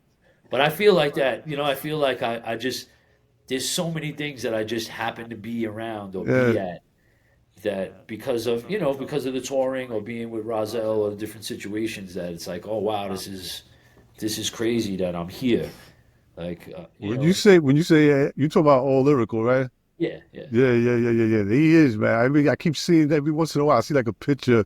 he's always Some, at he was it's around like everything so he was that's out he was he out was at out and everything about. Yeah, he yeah. was out at He everything still is. He yeah still of course is. Like no 100 now, it's like every time there's a No, yeah. show, That's why when I something. saw him do that, I was like, yo, that's a great concept for you because that's so true. You would just like if you pull up something like, oh, this was in the park, they were battling a thing, and you find 10 people that got pictures. He's somewhere in one of the pictures for sure. He's there. He's there. Yeah, Yeah. So yeah, that's fantastic. Yeah. yeah, So yeah, yeah. It's funny because he actually we had an event at Union Pool in right, August. And right. he came through, man, and Yeah. got on the mic and everything. He's a really cool guy, man. Yeah. I mean, that's Really the cool. love for it too, the passion, the Hmm. love. Just be at it, be out, be at it. Chance to get on the mic, do what you do. Yeah, yeah, man. Yeah, It's I really miss that. dope. I miss that in myself somewhat. I can't lie. Like I used to. That was me for a long time. Like if there was something going on, we were going to be at it. Hmm. Everything. It's like, oh, Yeah, just it's not that easy now, man. no, no. It's. I mean, it's way different. Yeah. I mean, not just family. And then it's also like I just find myself less motivated sometimes to Hmm. go. Or like I found myself being disappointed a lot of times at Hmm. stuff where I'm like, damn, why did I come out of this? And the reason being is because they diminish the DJ. You know, I I don't want to say anything. That's not there's not one person or a thing that are specific, but I know that from in some of the late '90s through into the early 2000s or so, when I tried to DJ at stuff here, So like it was one point I was kind of like the resident kind of guy at SOBs for a lot of the stuff. So like when Dilated came, People Under the Stairs, Brand Nubian Show, Percy P, like I was, You would. I would be at that. The Quali, Most Def, and then like and it was dope. Like when they had Tramps and like Eclipse and Riz or AV or Elliot, like these guys would be up in there stretch.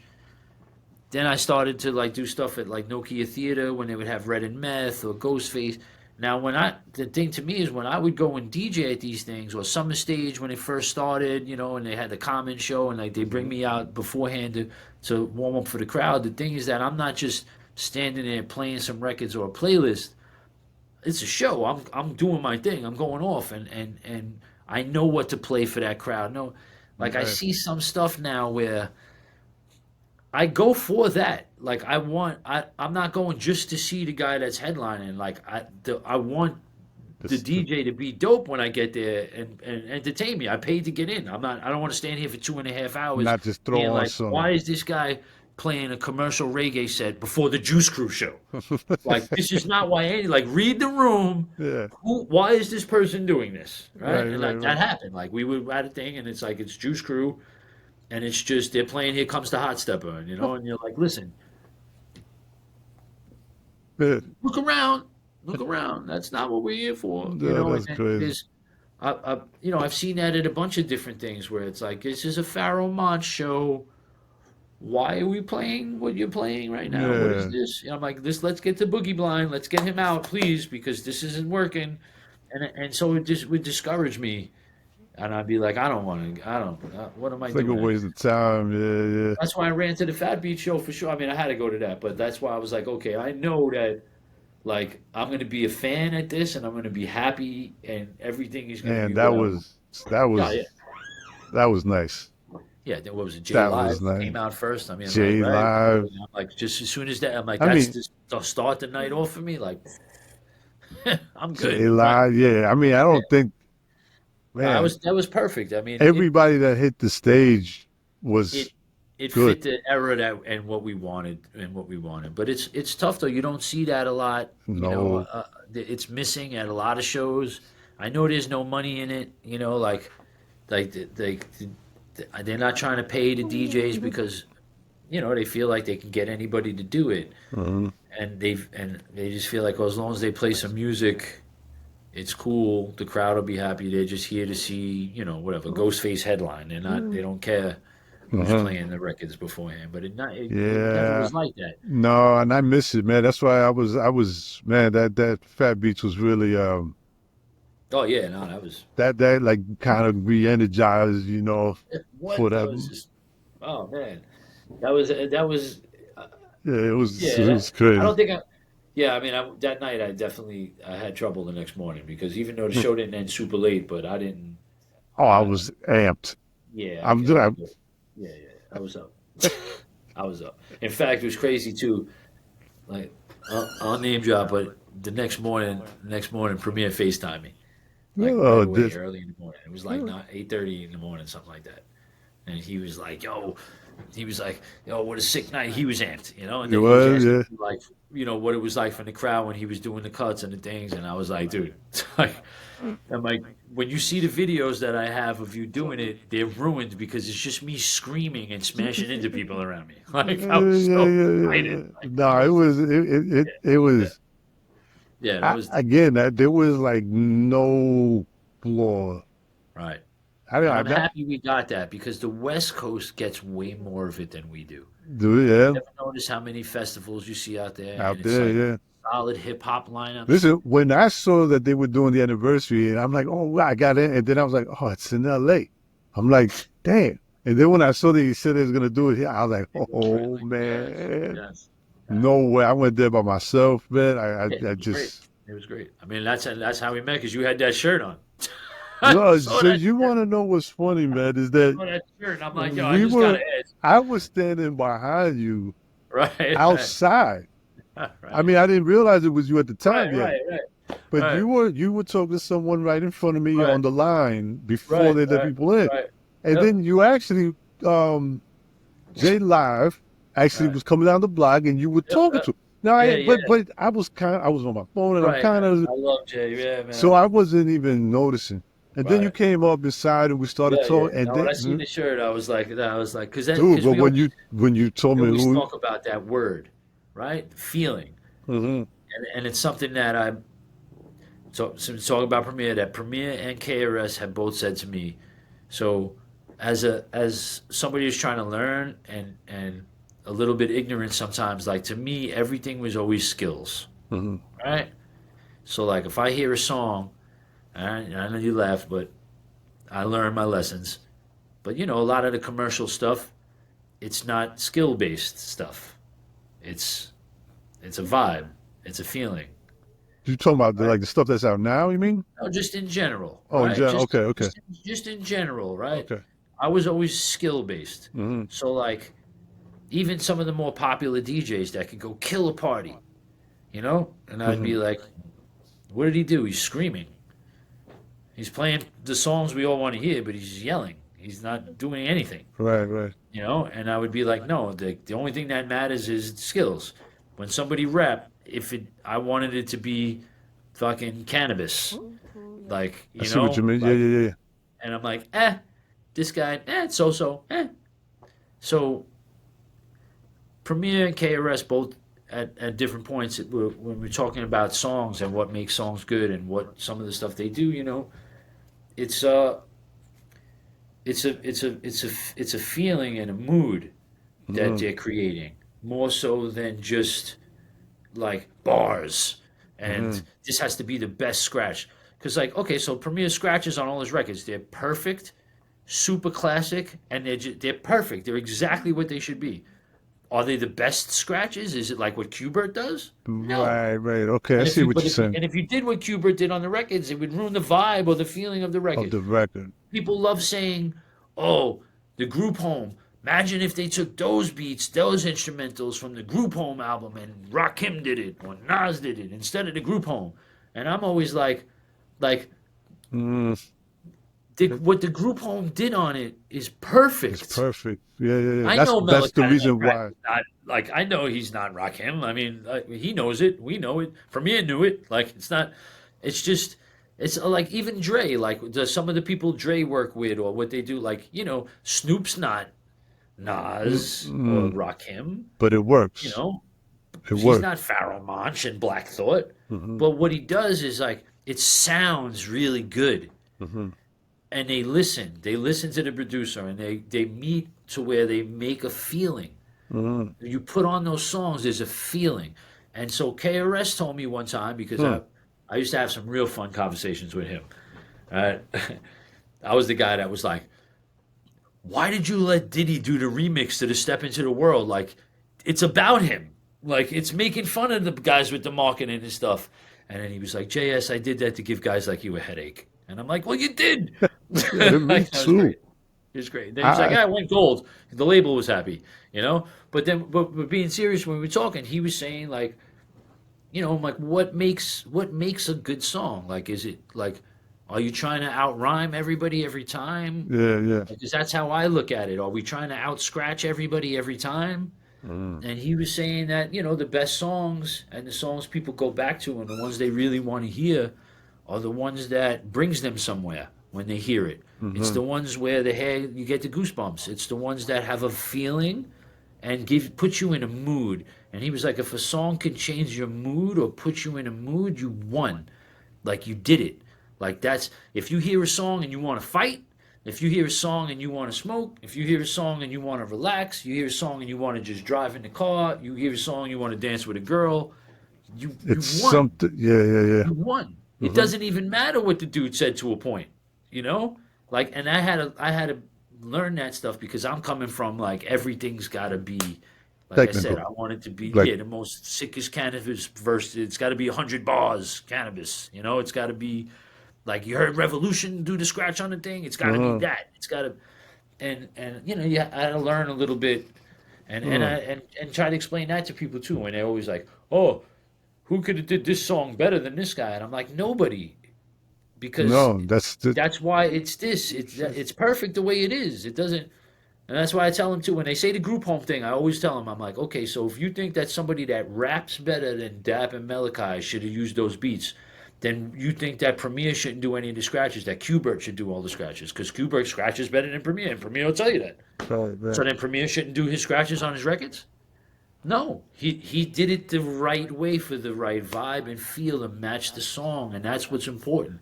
And it definitely takes people a while. Like, Huh. Dre's been talking about that and explaining that to people probably his whole life, and people don't understand. I didn't understand for a long time, but definitely, I mean, there's stuff that's skill based, of course, Hmm. and things that producers do and the sample they use and how they do it, of Yeah, course. yeah, yeah, yeah. But it's definitely to like win, to Hmm. really accomplish the mission. It's not to have everybody go, oh wow, that guy raps good, and then not listen to it again, which is what we Hmm. get a lot of now. We get a lot of that. Yeah, yeah, It's yeah. to really hit you, and and like I always like the mood thing because that's how I feel.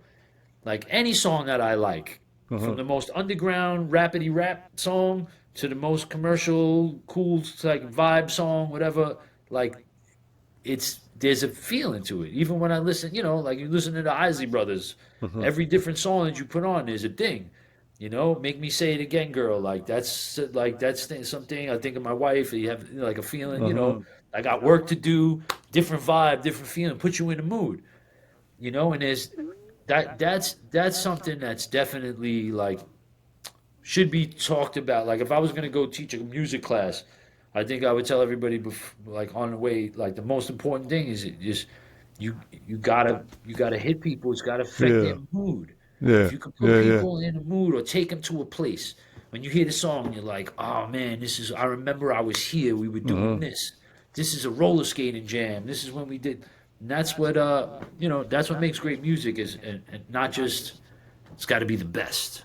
Right, right, right, right, right, right. No, I get it. I think there's a balance. No, of course, There's of definitely course. like a fine a I was balance. just super extreme one way and Yeah, yeah, yeah, yeah. I had to Now, I get was the gonna guys say because when you listen to your albums and right, music, I mean, right. Well, you have that in the. yeah, yeah. Well, I mean, you know, uh, I try to I try to make songs that I think I would want to hear from that artist. Uh-huh. Like there's certain things that we just know right away. Like, oh no, this guy's got to be on this one. Right, And right. then some stuff is just happens that like like one of my biggest songs, probably the biggest one, actually, the one that gets the most streams, the one that's been around the longest and still doing well is a song I did with Lifelong and Immortal Technique. Uh, And I mean, it's odd because it's probably one of the only Immortal Technique things where he's rhyming about like fucking up fake DJs and shit, which is cool because that's totally not what he normally does. And yeah. he wasn't supposed to be on that song. He wasn't supposed to be on the album. Wasn't supposed to come that day. It was There you like go. I was just down with the Stronghold guys. And when Life came, I think Poison Pen was supposed to come and be on Uh, that song. If I'm right, I think Life was going to bring him, and he didn't come that day. Maybe uh, Tech came with him, and this was before Tech really, blew up or had much out, and we just knew each other from underground. And he was like, "Yo, can Tech down to rock on a song?" And I was like, "Yeah, cool. As long as we're doing it about DJing." And he was like, "Yeah, whatever."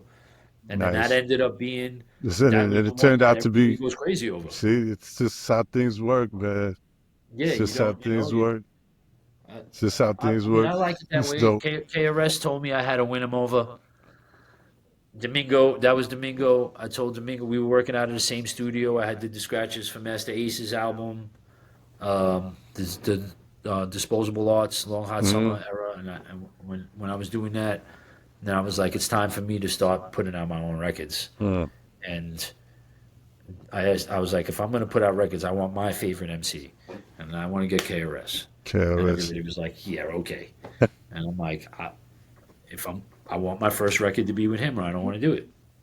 That's what I'm going to do. And I know Domingo I produced for him and had a relationship. And I asked Domingo, can you get this guy here? And he said, yeah, You sure. got it? I'll get him Nice. here. And then you got to talk to him. Yeah. And You I want him can't over? say I can't say the conversation that I had with him Yeah, yeah. because it would cause a lot of trouble. One day I'm going to do it. I promised him that I wouldn't do it.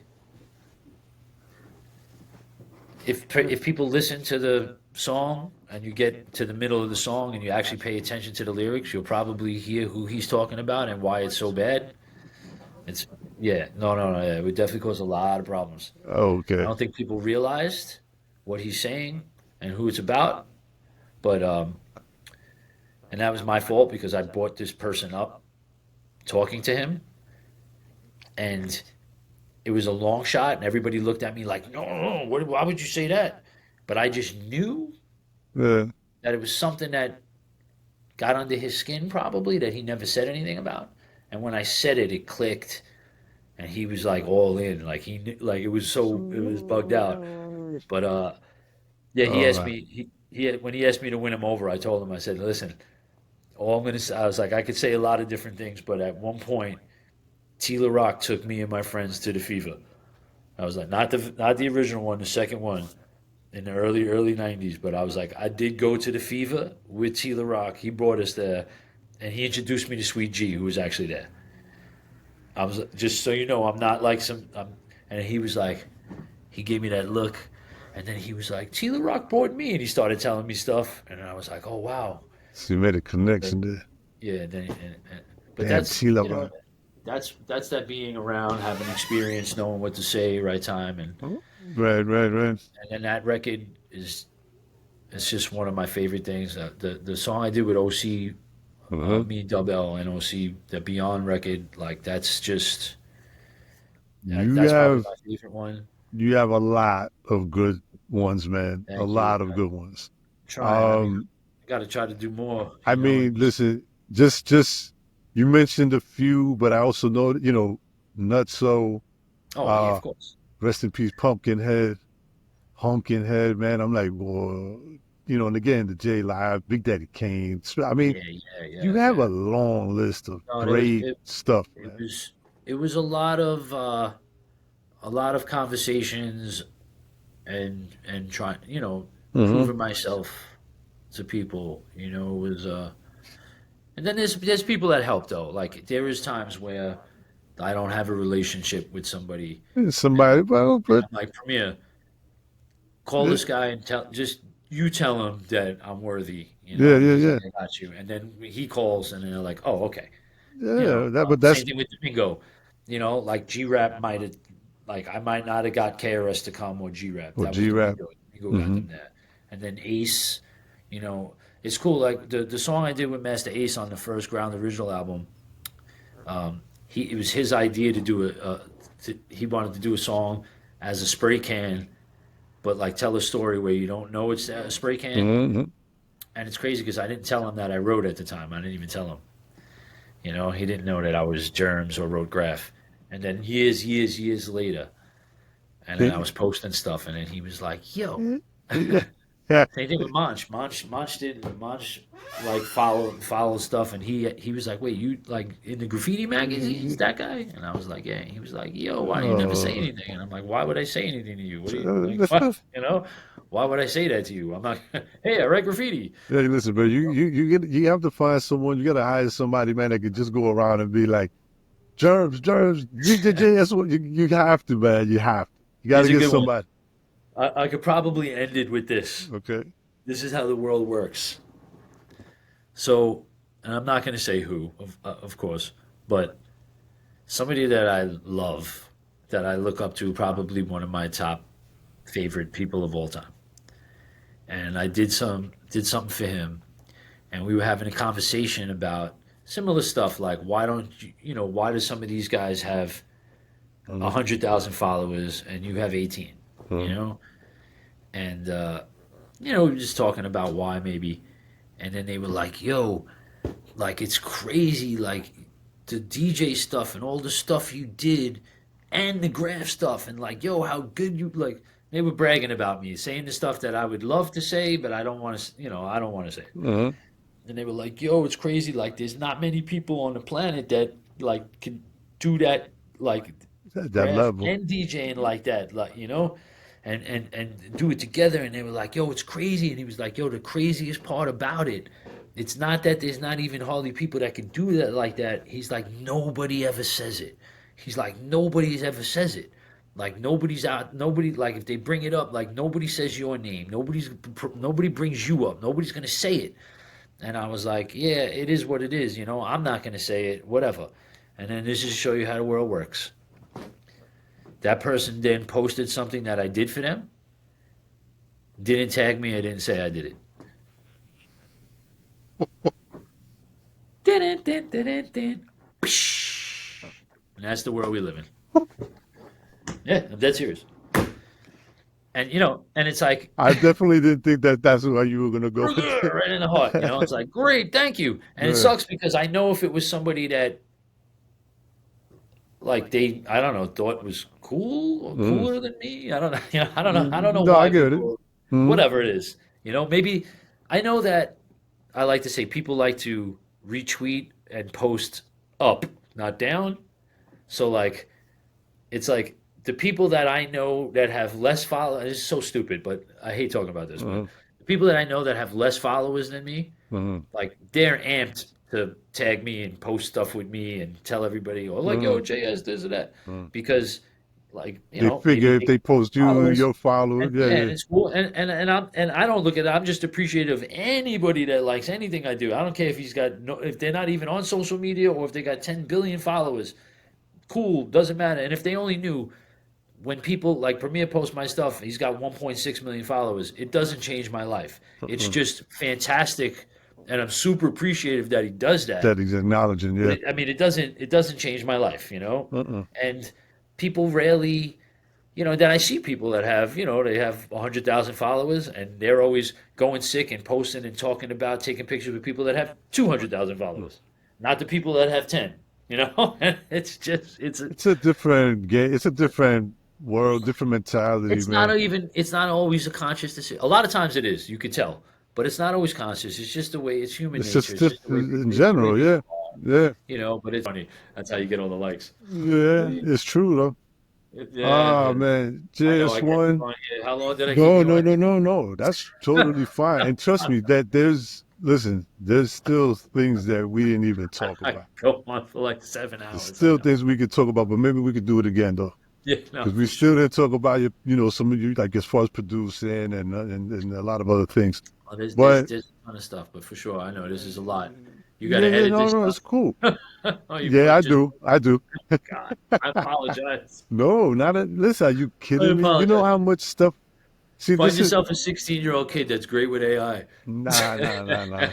I know. What I love about it is that there's so much, man. You gave No, me no. there's so much that you gave that Well, there's this again, like what you were saying. What I do is content, right? Obviously, right. but there's so much. There's so much information that you shared that bits and pieces, whether it's the graph, Right. music, that this is it's priceless. No, It's priceless. So I I want to thank you. appreciate talking to you.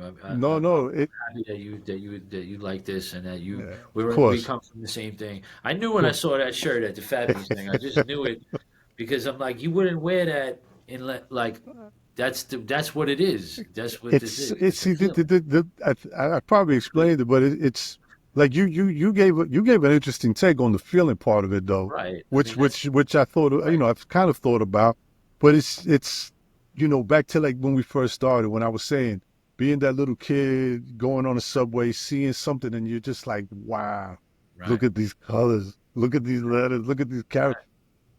How to be able to explain that to someone that didn't experience that. Yeah, it's totally different. That's where this kind of came from. You know Of what I mean? course. But at the same time, it also depends on everybody has their own version of Right. what this Right. feeling is. You know what I mean?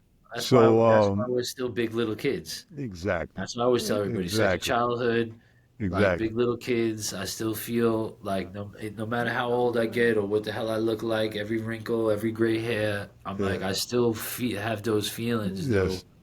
Not all the time. Sometimes I got to throw on something to give me the feeling. I got to watch Yeah. Star Well, Wars. that's why, like you said, you have your stuff around.